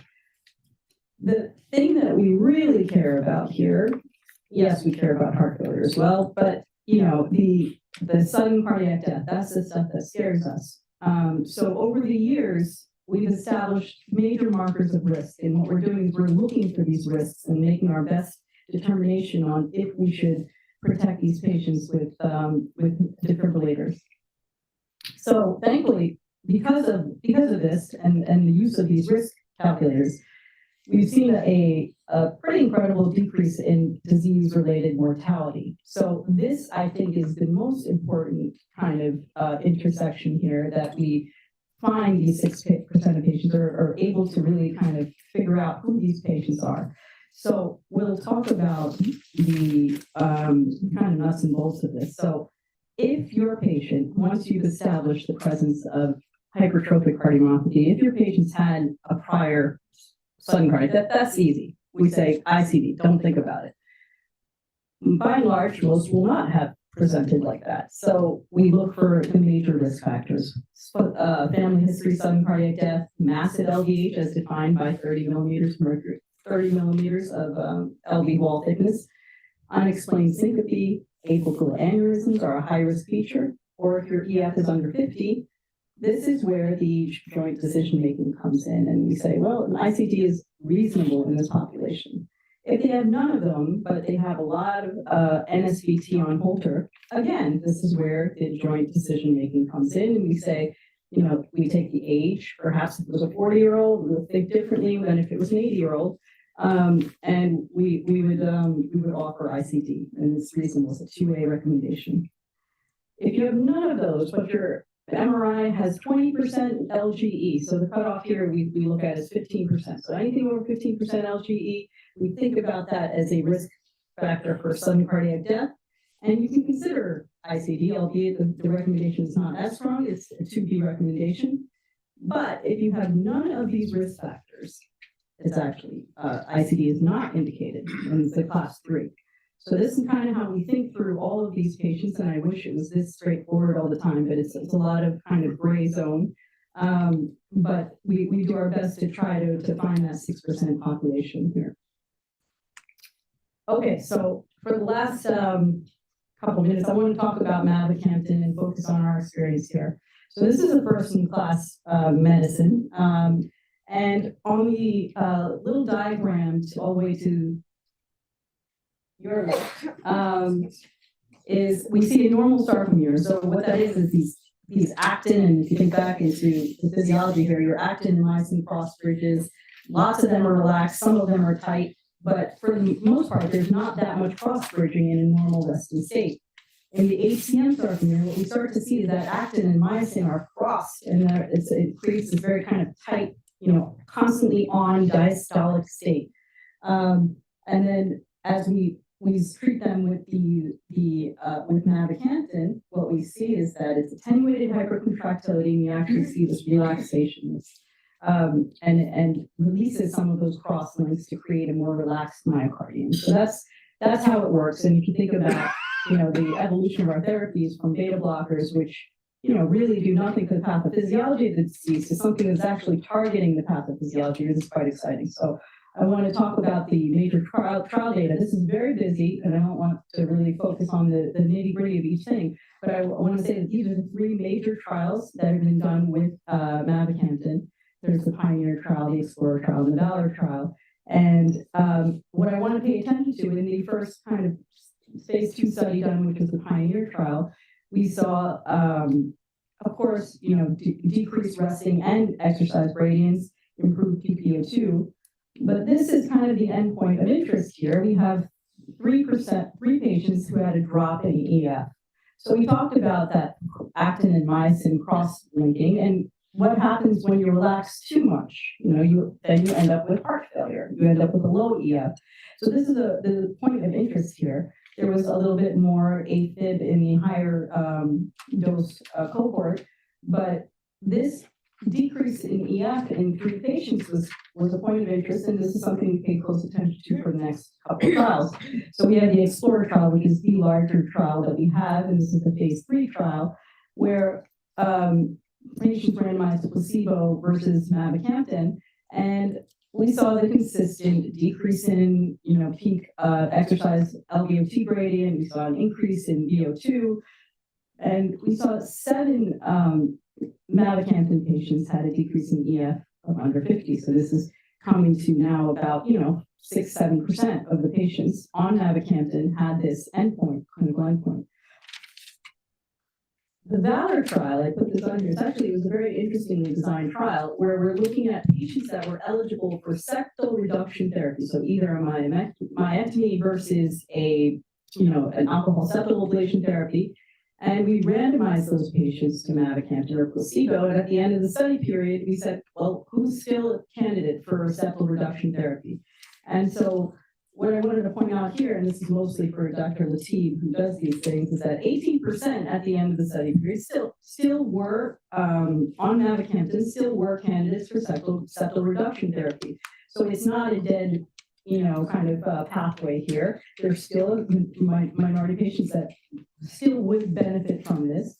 I have to say that at the 5-year follow-up study, 90% of the patients elected to continue mavacamten, and only 9% met the septal reduction therapy, indication. So yes, it's a small minority, but it's not over yet for alcohol septal ablation. So where does mavacamten fit in 2025?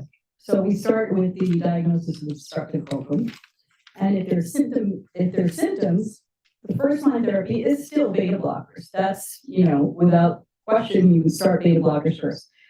If they're unable to tolerate beta blockers, calcium channel blockers are, and especially verapamil and diltiazem, if they're unable to tolerate, that's reasonable.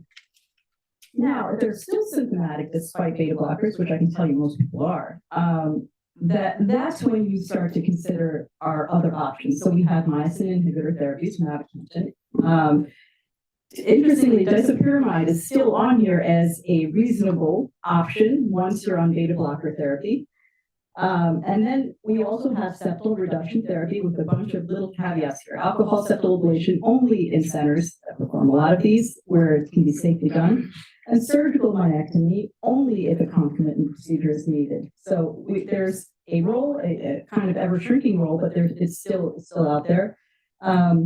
So a couple of things to think about with mavacamten. It's a process still 2.5 years later. It requires a REMS enrollment, which isn't the biggest deal, but it's a thing. There's also an FDA mandate to do monthly echocardiograms for the first 3 months and at every dose change. I can tell you 90% of patients will require dose change in the first 6 months. And it's either up or down. And at this point, we have to repeat an echocardiogram. So we're talking 10 to 12 echocardiograms per patient per year. It's a lot of echocardiograms. And the companies, the specialty pharmacies, will not mail out the next shipment until you show them the echocardiogram results. So it's a very kind of stringent process. There's a lot of drug-drug interactions that includes the CYP system with mavacamten, something to consider, take in mind. A lot of things like Nexium, conazole, these antifungals, lots of things you have to be aware of.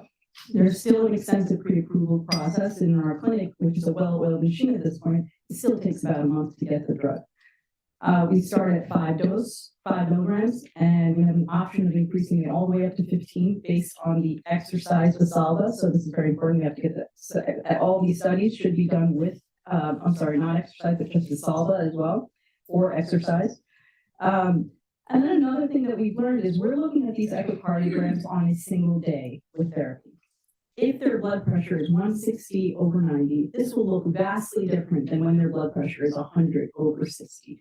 And the LVOT obstruction is a very dynamic process, and we've kind of learned this the hard way by multiple dose changes on the day and driving everybody crazy. But really, we have to think about, well, what's the blood pressure when we looked at this, and does it make sense? This is a very afterload sensitive phenomenon.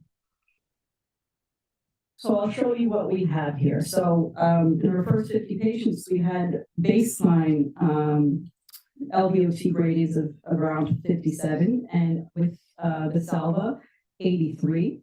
And within the first month, what we saw with 5 milligrams of mavacamten, we saw a rapid decline in resting and the Salva gradients. And this was a sustained recovery over the first 3 months. So the important kind of endpoints, obviously we care about LVEF drops. So anywhere in the big studies that were done, we saw an LVEF decline of anywhere from 3 to 7%. So over the last 24 months since approval, there has been 2 patients in our clinic that we required interruption in mavacamten therapy for low EF in the 40 to 50% range. So neither required hospitalization. In about 2 weeks, the drug's out of your system, it recovers. It's a transient phenomenon. So, but nobody wants heart failure either. So this is why that stringent every month echocardiogram is very important. The one patient had an asymptomatic drop in the setting of rapid AF, which again is quite common in HCM as well. And the second patient, it occurs after 8 months after initiation on high doses, so 10, 15 milligrams of mavacamten. So, we learned a lot, but I have to say that it's overall been a very well-tolerated drug. There's really no side effects to think about, really, other than the drug-drug interactions, and to keep a very close eye on the LVEF during therapy. I want to switch gears just to talk about some specific research that we're doing here, and this is spearheaded by Dr. Scanoni, who you're going to meet soon. And basically, he's working on a very important and very interesting QI project in MonteHeart. So this is utilizing, there's a couple prongs to this, but what we're doing is we're looking at an EKG, an AI-based EKG algorithm to try to pick up more of these cases. So we will be screening all patients in our cardiology clinic using this AI software. And we'll screen all the positive cases. There will be a fellow in the background going through the charts and seeing if it makes sense. And then potentially getting the more appropriate patients to see the hypertrophic cardiomyopathy clinic for evaluation. So that's the first prong of this QI project. The second thing is also just to increase awareness and provide really important educational activities to in the survey kind of based assessment to assess knowledge gaps in this disease, because I think it's far more prevalent than what we've come to understand. Additionally, we have tons of echo data. You can imagine hundreds and hundreds of echo data, echocardiography data in these patients, and we're looking at strain, pre and post therapy. Dr. Weissler-Sneer is working on a very interesting study looking at differential pacing algorithms in patients with HCM, whether pacing at a higher rate improves quality of life and kind of a quality of functional class outcomes. Overall, I think what I'm impressed is that this is a multi-specialty team collaboration. It really takes a village. We have our world-class imaging from Dr. Scanone, who's kind of been instrumental in helping us elevate this program. And we have our newest addition. You just heard this fantastic talk on cardiogenetics, which she does.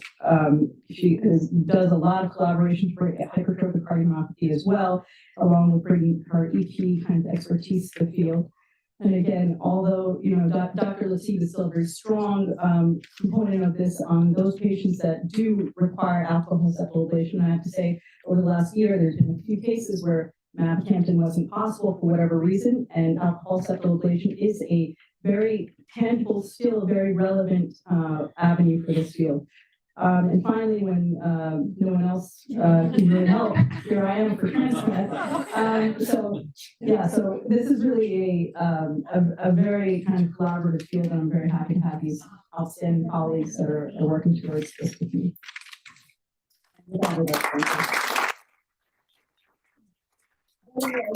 One more thing is that We do have, now Dr. Scoon just let me know yesterday, we do have a epic order for an ambulatory referral to hypertrophic cardiomyopathy clinic. So even easier to get your patients over to us. And of course, you can always reach out to any of us in person as well.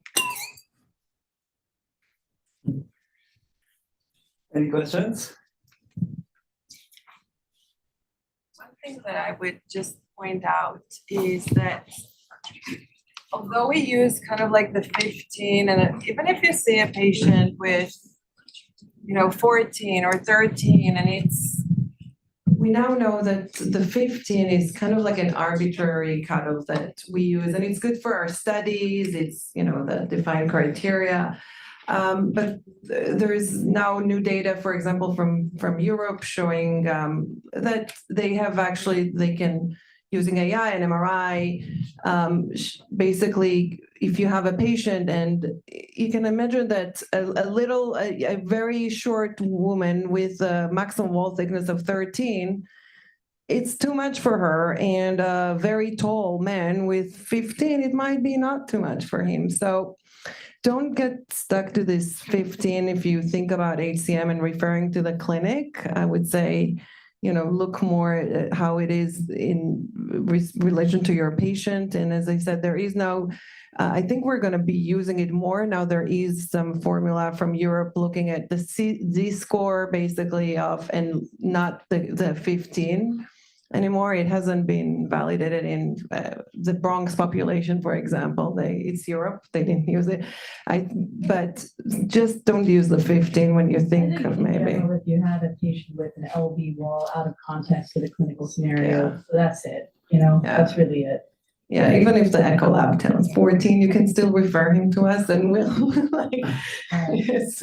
Yeah, and Luis, go ahead. Yeah, I think that's the main point. I think, as you can see, it can be very, very complex to really figure it out. Like, you're gonna have a wall of 15 millimeters and still not be hypertrophic cardiomyopathy, right? Or you can have these more subtle hypertrophies in the kind of 13, 14 in the right clinical setting that can be hypertrophic cardiomyopathy. So I think that the point here is that, we're here to help you, to work in collaboration, to offer a team of experts to really see those patients, get them through the proper evaluation, and give you guys an answer. This patient has or doesn't have hypertrophic cardiomyopathy, and work with you along your side to kind of really improve the outcomes of this patient. So if you have anything, refer to us. So we're working on getting that order active. I know that in main campus is active. Is referral to a hypertrophic cardiomyopathy clinic. I was told that, they believe they should work here. So we're gonna, test it. So we can provide afterward, a little bit of information on if that doesn't work. There's a direct email. There's mapcardiology@montefiore.org. That if you send the information, we have a person dedicated just to screen that and make sure that those patients get a scheduling planning, get the testing that they need, and we can keep the open communication. Great. Okay, we'll move on. I just want to make the point, we have these clinics. We do really want these patients to come to the specialty clinics. At the same time, we are aiming to provide the same level of care throughout the system. So, as of July, for example, we will have a full-time heart failure attending here. And we want to make sure that, we establish maximal quality combined with maximal convenience for the patients, so that most things can be done at any touch points in the system. That's the idea. That's why we're here. Great. So you heard that, I guess, all good things come from Europe multiple times throughout this evening. So the pasta station will be opening up in about 30 minutes outside. So we're in the home stretch. Dr. Ochlani is going to talk about cardiac sarcoid, and then we have 2 quick cases after that. Yogita, go for it. Thank you. So, unlike amyloidosis, sarcoidosis is much more of a mystery still. So I'm going to try to go through this quickly. But like with everything else, we're going to start with the case. And we have an audience response system, and you guys get to answer questions. So Here is a 62-year-old woman who presents with near syncope. She has high-grade AV block. There's a history of diabetes, not much more. She has a CMR and a PET that was done that is suggestive of sarcoidosis. You can see the images here. You see some mid-myocardial, subepicardial, LGE on the MRI and FTG uptake on the PET. She has a dual chamber pacemaker implanted and she's referred to the cardiac sarcoidosis clinic at MonteHeart. So the question I have here is, what would you recommend next for this patient? Would you start steroids, do an endomyocardial biopsy to confirm the diagnosis in the heart, do a lung and lymph node biopsy, or upgrade her pacemaker to an ICD? You could also do more than one thing, I think, at a time. If RERS is set up for that, I believe it is.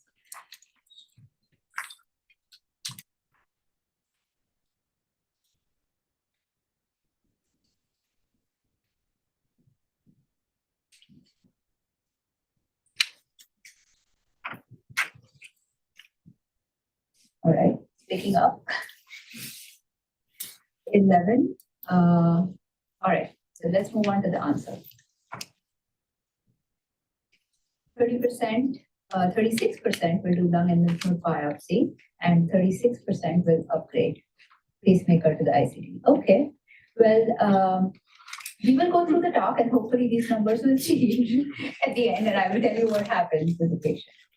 This is another patient, 57-year-old with a BMI of 37, hypertension, diabetes, lots of arrhythmias, AFib, has an AFib ablation, PVCs, PVC ablation, CMR, also patchy LGE, suggestive of cardiac sarcoidosis, EF of 45%.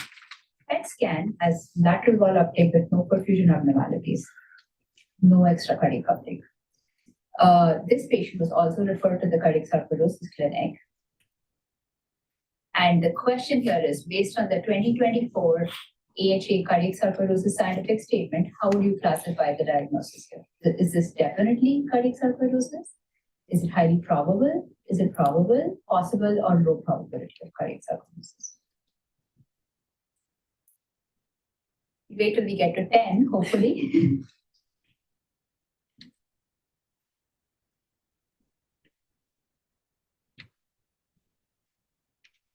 All right, well, we made it to 11, so let's see.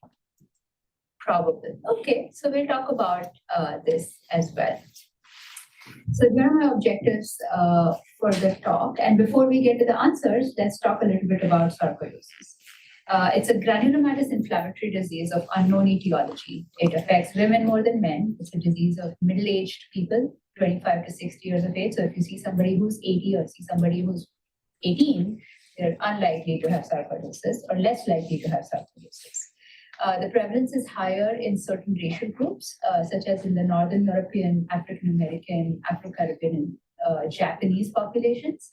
Cardiac involvement is seen in about 25% of patients with systemic sarcoidosis on autopsy studies and MRI studies. Clinically manifest cardiac involvement is typically seen in a much smaller proportion of patients, which is only 5% of patients. The clinical manifestations of cardiac sarcoidosis are arrhythmias, ventricular arrhythmias, heart block, and heart failure. These manifestations may differ based on the population that you're looking at, or even based on the sex or gender. Why does cardiac sarcoidosis matter? Why should we worry about it? It matters because it's different from other non-ischemic cardiomyopathies. It's frequently undiagnosed or misdiagnosed. Here's some data on the right from the Cleveland Clinic. This is when they looked at explants from a series of transplants that were done over there, and they published this, where sarcoidosis was the most commonly missed diagnosis post-transplant, pre-transplant in their patients who underwent transplant. The prognosis with sarcoidosis is much worse compared to other non-ischemic cardiomyopathies, and that is in terms of the risk of sudden death, the risk of heart failure progression, and the risk of arrhythmias that doesn't always quite correlate with the degree of LV dysfunction. The last thing is, it's a treatable disease. You might be able to mitigate the inflammation. You might be able to reduce the risk of death by, putting in timely ICDs. And targeted treatments are being studied for this disease. So it's important to recognize this disease before it's too late. When do you suspect it? If you see AV block, second or third degree block in patients who are less than 60 years of age, who are unlikely to have degenerative conduction system disease, non-ischemic myopathy with wall motion abnormalities, aneurysms, basal septal thinning, idiopathic ventricular arrhythmias or sudden death, and patients who have extra cardiac sarcoidosis with cardiac symptoms, which may be palpitations, dizziness, or heart failure-like symptoms. Moving on to how you diagnose this. So before we get into what our algorithm or approach is, I just wanted to highlight this AHA statement that I alluded to in the question. And here it's interesting. The authors have prefaced their recommendations in the statement with this statement that says, as a result of the lack of randomized data, all of the diagnostic and treatment strategies are based on cohort studies and consensus opinions. And if you just look at the last line, although unanimous consensus on all elements was not possible, we aim to deliver the highest level of agreement possible. So it was a group of people who came together and decided this is probably the best way to approach it. So we all have our own way of kind of approaching this disease. So here's our approach at MonteHeart. This is what we do. So once you suspect cardiac sarcoidosis, you start with an MRI with contrast to look for LGE. If your MRI is completely normal, you have no LGE on the MRI, it's less likely that you have cardiac sarcoidosis. So depending on your degree of suspicion, if your MRI is totally normal, you could actually just stop there. If you still have a high degree of suspicion for active inflammation, then you could proceed with having a PET. Or if your MRI is positive, then the next step is doing a PET scan to look for active inflammation to decide whether or not you need treatment. If you have known extracardiac disease, you can get only a cardiac PET scan. If you do not have known extracardiac disease, the recommendation is to get a whole body PET scan, which is from the base of the skull to mid-thigh, to look for inflammation anywhere where you can actually get tissue to biopsy and prove the diagnosis. Once you have a positive PET, clinical symptoms, and imaging signs, then you can consider immunosuppression for these patients and consider an ICD or an EP study based on their clinical scenario. The key thing to remember here is search for a tissue diagnosis. That is critical to making the diagnosis of cardiac sarcoidosis because you are committing these patients to immunosuppression for very long periods of time. So don't stop at just one imaging modality. So how do you choose which test to order? Cardiac MRI is very useful. PET and MRI are both actually complementary in the diagnosis and treatment of cardiac sarcoidosis. So MRI helps you with detection of fibrosis, edema. It can help you with other differential diagnoses. It also has prognostic value because there's a lot of data now, some of which we are contributing to as a center that shows that the more LGE you have on MRI or certain patterns of LGE on MRI actually predict a higher risk of sudden death, VTDF events. So MRI definitely adds to the prognostic value. Aids with alternative diagnosis. It can be challenging in patients who have devices, particularly old devices. Or even with newer devices that are MR compatible, your visibility of what is going on, the tissue characterization will be limited because of artifact. PET scan, on the other hand, you need it to detect active inflammation to guide therapy. You need it to follow response to therapy. It can help with detection of extracardiac sarcoid. The important thing to remember about PET also is that it requires dietary preparation and is some exposure to radiation. So dietary preparation here is absolutely critical because if patients are not educated about it, haven't been given enough instruction, you see a lot of false positive PET scans. What about endomyocardial biopsy? So endomyocardial biopsy is actually, unlike amyloid, where the yield is great because it's a very diffuse disease process. The yield of the endomyocardial biopsy for sarcoidosis is very, very low because it's a very patchy disease. So, in the literature, they say the yield of endomyocardial biopsies is about 20%. If you do it with a voltage map, it's about 40-50%. Our experience has been, the yield is quite dismal in our experience. All the biopsies are done. You just have to get lucky to find sarcoid, otherwise you can find it. We now actually have PET MRI, and this is something I wanted to highlight because we actually have PET MRI at White Plains Hospital, which is kind of the best of both worlds. You get all the information you need from the MRI, you get all the information you need from the PET, and you eliminate the risk of false positives with PET scans.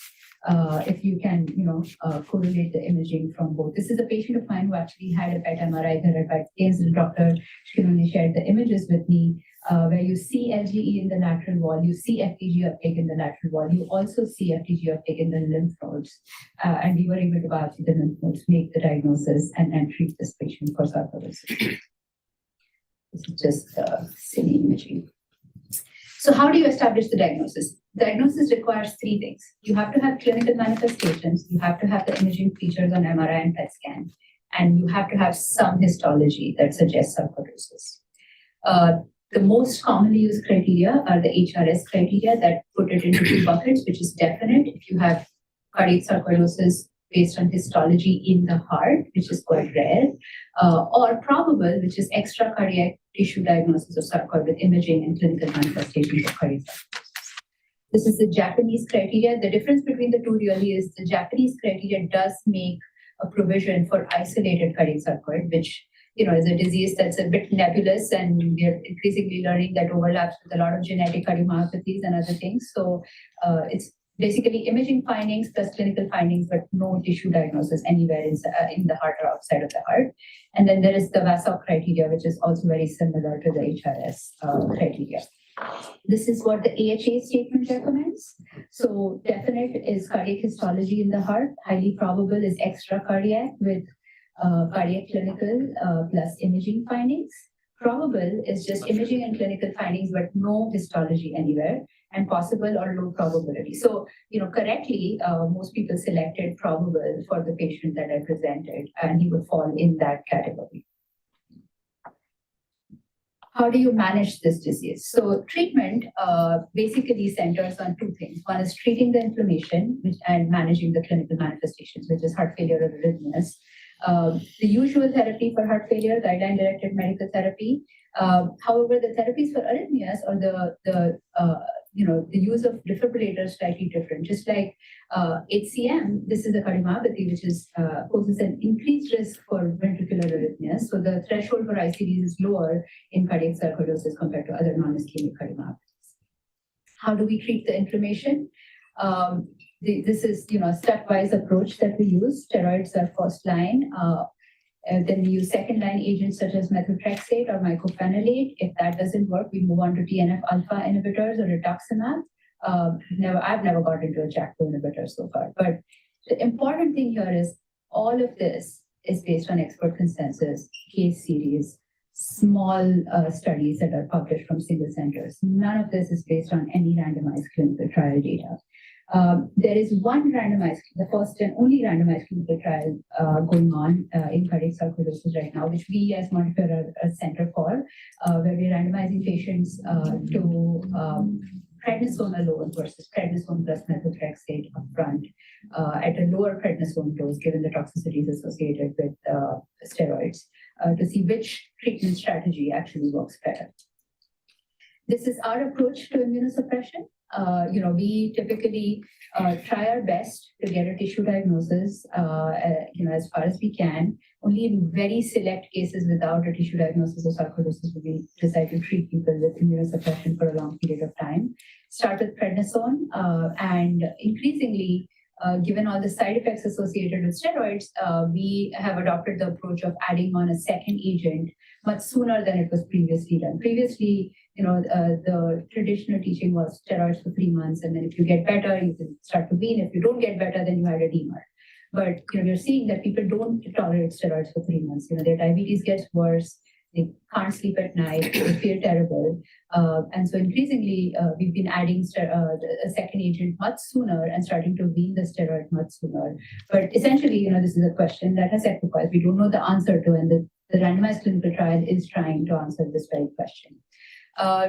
After adding both agents, you have to be very careful about PGV prophylaxis once patients are on steroids, looking at their DEXA scans, making sure they don't have any ongoing infections in the TB, if they have a positive quantiferon that's being treated. So this requires a lot of meticulous evaluation for infections and other things as you commit patients to this therapy. What we then do is uptitrate them to their target doses of the DMARD, start to wean down the steroids, and typically at the 3-month mark is when we repeat the PET scan again to see if they have if they've improved or not with regards to the degree of inflammation. It is also unclear what counts as improvement. That's also nebulous. Is it 25% improvement in your PET? Is it complete improvement in your PET? So that's something that is being studied right now, and nobody has a good answer to. But it's also a lot of putting together their clinical picture and imaging findings to decide. Management of their sudden cardiac death risk, just like HCM, much higher risk of sudden death, and that's why the ICD guidelines are a little bit different for sarcoid. Of course, patients who have an EF of less than 35% with GDMT, get their ICD for primary prevention. But in addition to that, even patients who have an EF of between 35 and 50% might warrant an ICD if they have either a positive EP study, they have a history of syncope or arrhythmias on an ILR, if they have a significant degree of scar on MRI, and the amount of scar is still being defined in different guidelines in different papers. But at the minimum, what we might consider for these patients is an EP study. If they have the phenotype of cardiac sarcoid, they have scar on MRI, we might consider an EP study to decide whether or not they need an ICD. The last thing I want to bring up here with regards to ICD is that in patients who, the first patient that I presented, the lady who came in with second-degree heart block and had imaging findings suggestive of sarcoid, should she have got a pacemaker or should she have got an ICD right away? And the guidelines recommend that if you come in with heart block and there is suspicion for sarcoidosis or there's any imaging finding of sarcoidosis, you get an ICD instead of a pacemaker, even if you have a normal EF. And why is that? So, here, these are a couple of studies that illustrate nicely that even in patients with a relatively preserved EF, if they have AV block and they have cardiac sarcoid, the risk of having VT or VF is close to 10% over the next 5 years. And that's why the recommendation is to get an ICD right away. Managing ventricular arrhythmias can be very challenging in these patients. It could be because they're actively inflamed versus they have scar everywhere. Ablation doesn't work so well because of the multiple areas that are inflamed typically. So the outcomes with ablation are modest. Antiarrhythmics may or may not work. And, often there's controversy about steroid first versus treating the arrhythmia first and things like that. Advanced therapies, if nothing else works, you can consider LVAD and transplant. LVAD has its own challenges. If the RV is diseased, if there are arrhythmias, LVAD won't fix all that. So, we have to take that into consideration. And transplant usually works pretty well. So the rate of recurrence after transplant is quite low or pretty rare. And the outcomes with transplant have been shown to be similar, just like any other non-ischemic cardiomyopathy. The last thing I want to highlight here is, with all the advanced imaging being so much more accessible now and, complex patients who get this testing, I think we are increasingly learning that all positive PET scan is not sarcoidosis or all positive MRI is not sarcoidosis. There's many diseases that look very much like sarcoidosis on imaging. So we have to meticulously think through, are these other genetic cardiomyopathies, are these, arrhythmogenic cardiomyopathies like Dr. Weiser presented that could look similar to this. DSP mutations that can look very, very similar, with a positive PET scan because of an acute inflammatory phase in this type of arrhythmogenic cardiomyopathy. Lamin AC mutations look very similar. They can have a positive PET scan, early AV block, dilated cardiomyopathy, can look very much like sarcoidosis. And we've seen a few cases ourselves that we've picked up over the last few years, who we initially thought of as isolated cardiac sarcoid, but all turned out to be genetic cardiomyopathies. So going back to our cases, the first patient, she has lymph nodes. We biopsied the lymph nodes. They came back positive for sarcoid. So she has highly probable cardiac sarcoidosis. She was treated. Her PET scan got better. Prednisone was tapered, but after taping the prednisone, it got worse again. So she had to be escalated to TNF alpha inhibitor. She couldn't, just a DMARD alone was not enough. The second patient who had probable cardiac sarcoidosis was started on steroids and methotrexate. Based on the Japanese criteria, he would have isolated cardiac sarcoid, he had PVCs, low EF, 45%. So we decided to start him, but at the same time decided to do a thorough workup for any other possibilities for his cardiomyopathy. He had a repeat PET scan, had persistent uptake. He also had a genetic test that came back positive for this calcium channel mutation, after which we stopped his immunosuppression course because we think that this is all attributed to this inherited cardiomyopathy that he has.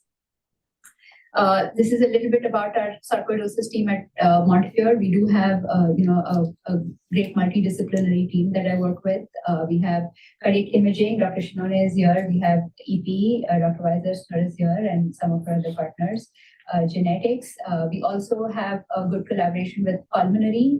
They do all of our lymph node biopsies for patients that we diagnosed with positive FTG uptake on the lymph nodes. And then rheumatology, who helps us out with prescribing TNF-alpha inhibitors and some of these other medications that I don't readily have access to.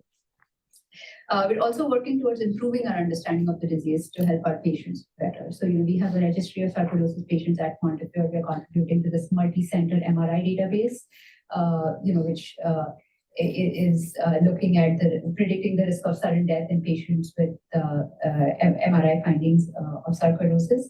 And then we're a part of the randomized clinical trial for cardiac sarcoidosis. That's all I have. Happy to take any questions.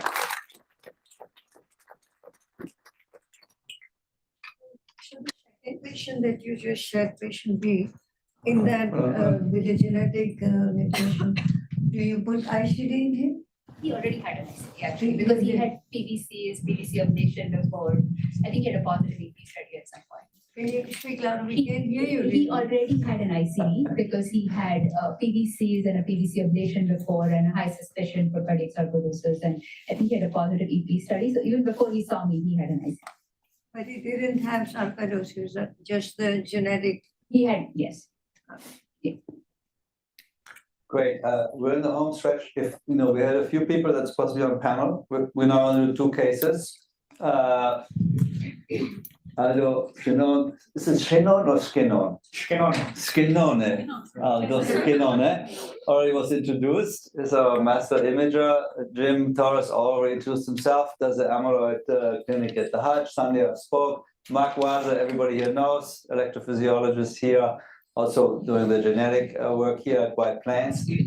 And let's do, Regina Leaf, actually, the speaker. She's currently a fellow with us and is being trained by all the speakers and is in the final stages of being attracted to work at White Plains Hospital, full-time in heart failure. So we're very excited. Hope this works out.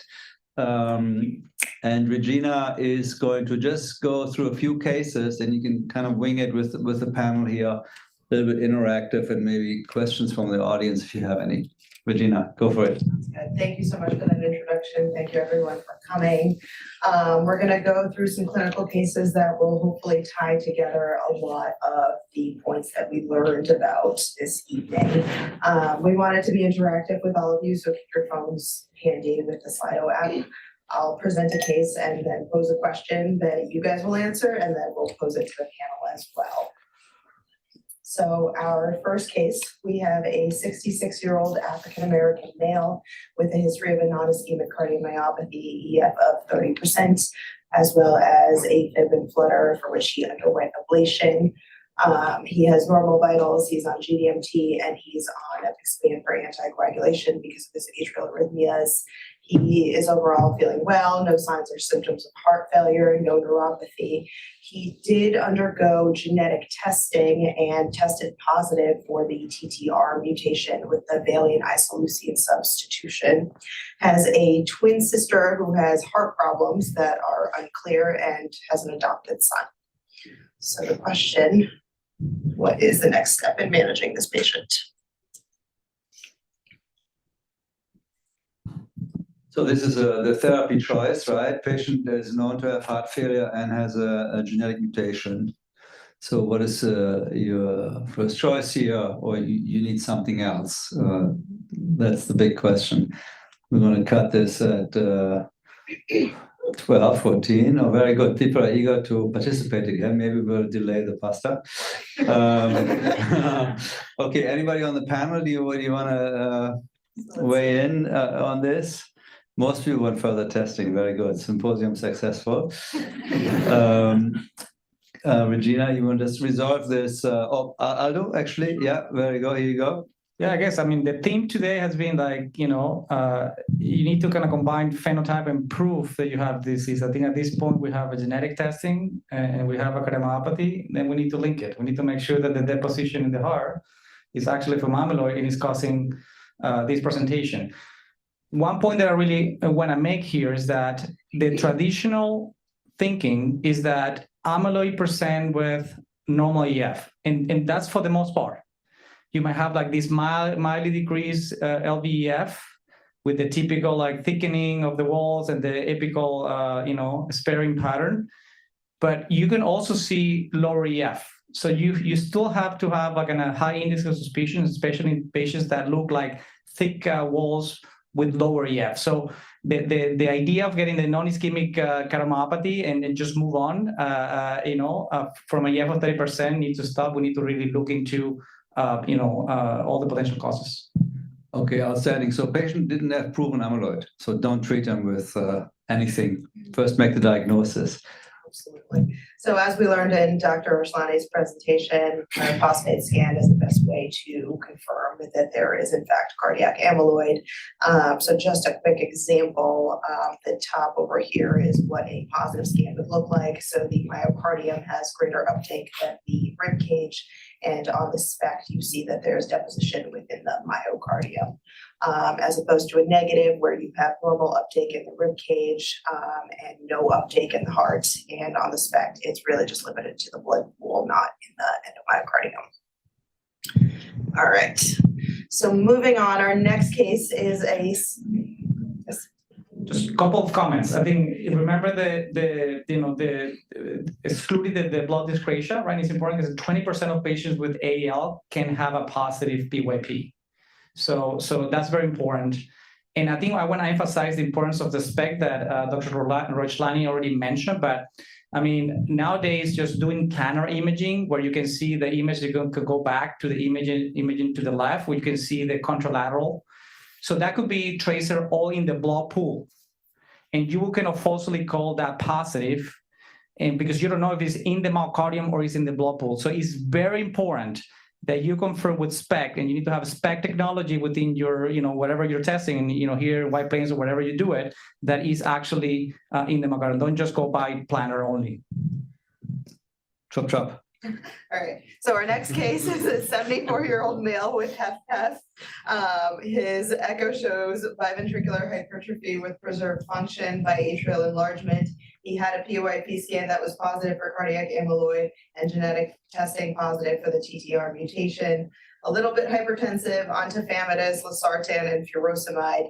His blood work noted that he had elevated serum free light chains with kappa predominance. He was referred to hematology and underwent bone marrow biopsy, which showed MGUS without over multiple myeloma.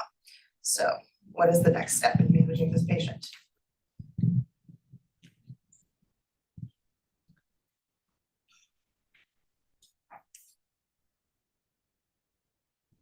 Okay, people are hesitant. Let's go. Treat this patient. Okay, let's go. 11, good. 14, 16. Go for it. Yeah. All right. Any comments from our panel?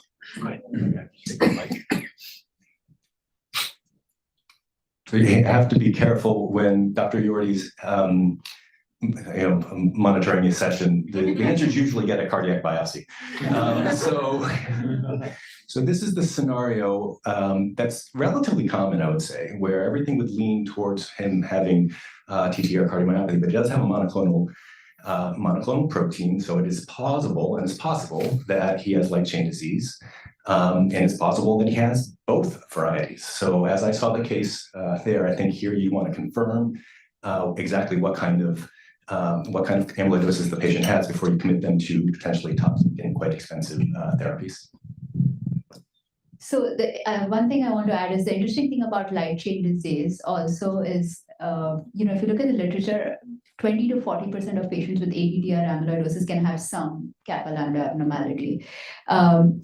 Whether or not you treat the light chain disease also depends on whether you have end organ involvement or not, right? So it's critical to prove if you want to treat it with chemotherapy, that the oncologists will usually want to know if this disease is actually affecting other organs, and that's why looking into the heart tissue would be important to see what is the type of amyloid that's there in the heart, because imaging does not help you distinguish that. And you could have one or the other, or you could have both, and then you would warrant treatment for both. Thank you. So Dr. Torres clearly knows Dr. Uribe very well. Endomyocardial biopsy. This is what amyloid looks like on a biopsy. The darker red are the myocytes, and the pink is the interstitium with amyloid deposition. And then when you stain it with the Congo red stain and view under polarized light, you could see the apple green birefringence of the amyloid. Importantly, you can't differentiate AL versus ATTR on immunohistochemical staining. You have to send it for mass spectrometry. All right, next case. 68-year-old asymptomatic female. Can I just want to say something that's actually very important, I think. Everybody maybe missed on the panel. This patient has a genetic mutation, right? So you take care of this patient, but you need to test his family, no? And that's, to me, is the key here. This African-American, he has a mutation. He's unfortunately very advanced in his disease with all kinds of issues. But the money is in testing his family and finding family members that have the mutation, screen them, and then treat them as class 1 with whatever. Just wanted to add that. I'm still awake. All right, next case, we have a 68-year-old asymptomatic female, echo with normal biventricular function, interventricular septum of 1.4 centimeters with systolic anterior motion of the mitral valve. Her resting LVOT gradient is 45 and goes up to 53 with Valsalva. MRI shows 3% late gadolinium enhancement without an apical aneurysm. And we actually did a CPET to confirm that she's truly asymptomatic, and she proved to us that she is. Her peak oxygen consumption was 22, 102% of predicted. She's bradycardic in a sinus rhythm, but normotensive just on valsartan. Her genetic testing shows a laminin mutation that she is heterozygous for. Her brother and niece both have this mutation, and neither one of them has cardiac issues. So, should this patient be treated with mavacamten?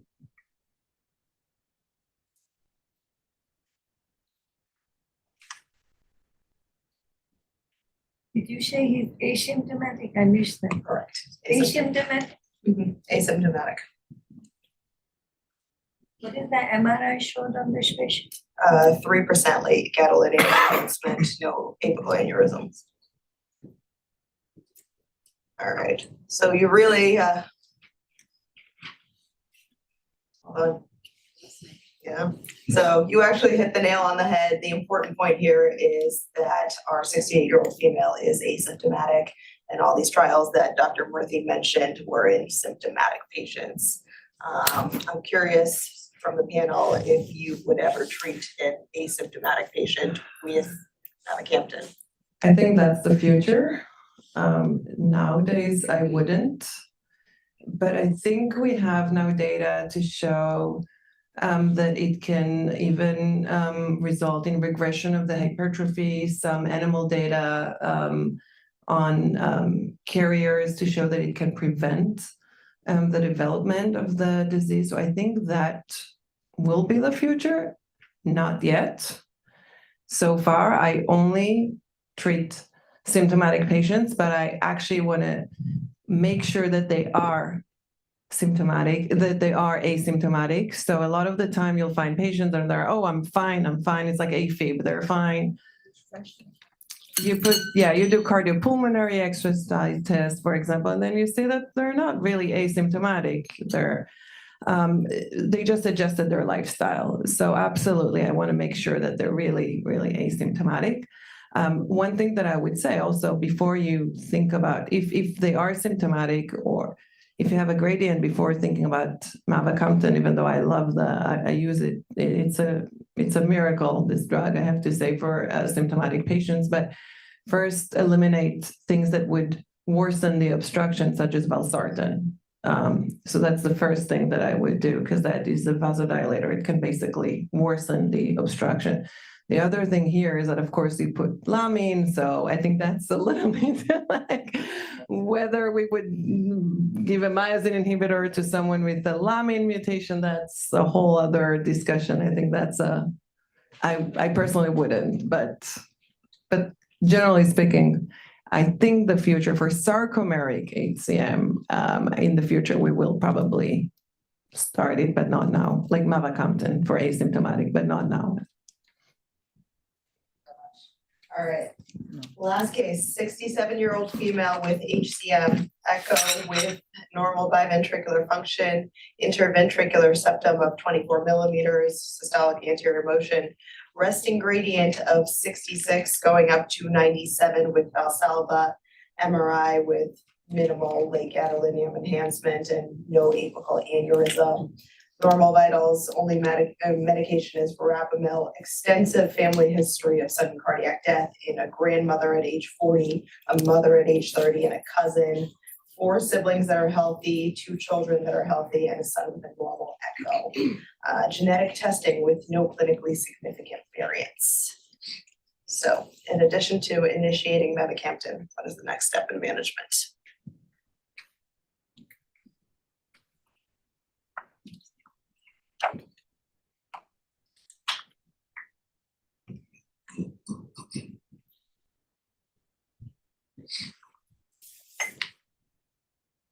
Okay. All right. Interesting. So before I turn it over to the panel, just wanted to bring up this study that was published in Nyack in 2018 that looked at whole genome sequencing in patients with HCM who had previously had genetic testing that was negative.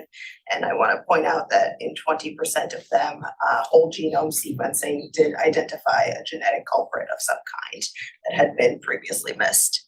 But I'm curious to hear our panel's thoughts.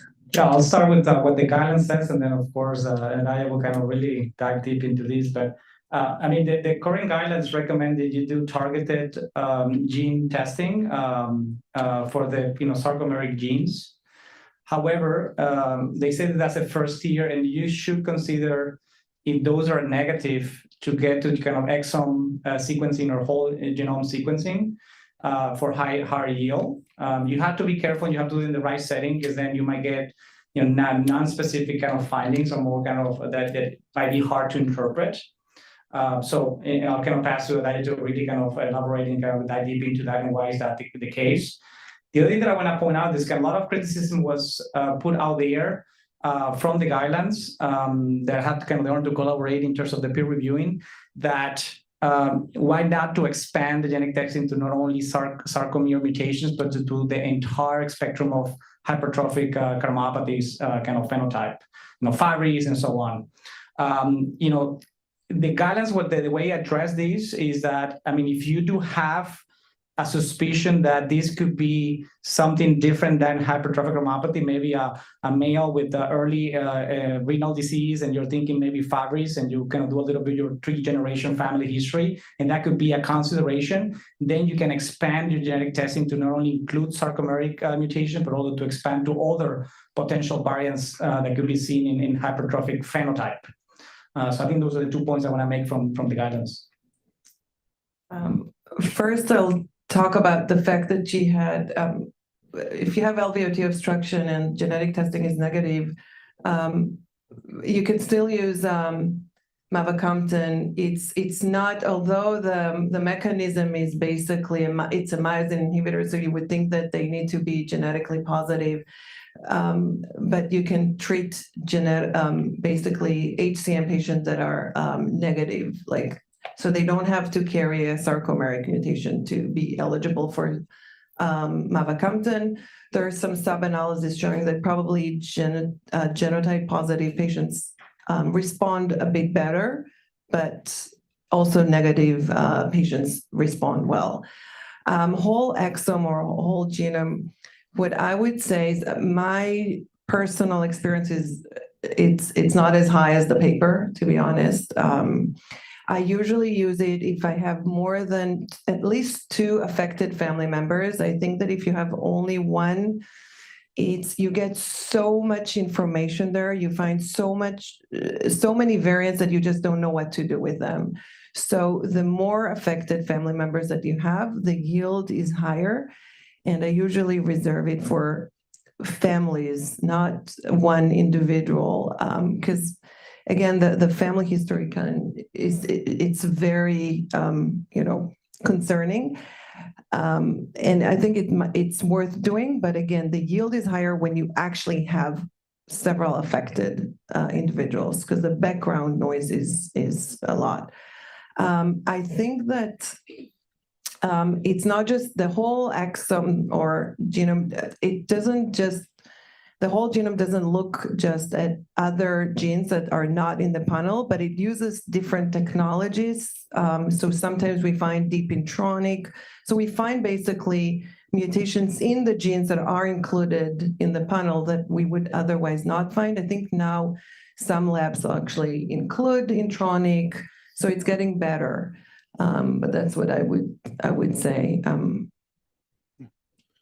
Yeah, I think it goes to that point of the need to refer for genetic screening for patients, because taking a longer family history and knowing, does it just affect your patient or does it affect a cousin or an uncle?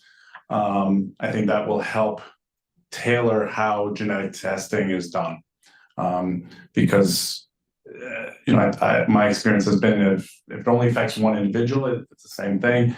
You can do that whole exome sequencing, you're not going to get much more data. But if you have another family member that you can potentially sequence, that will give your yield.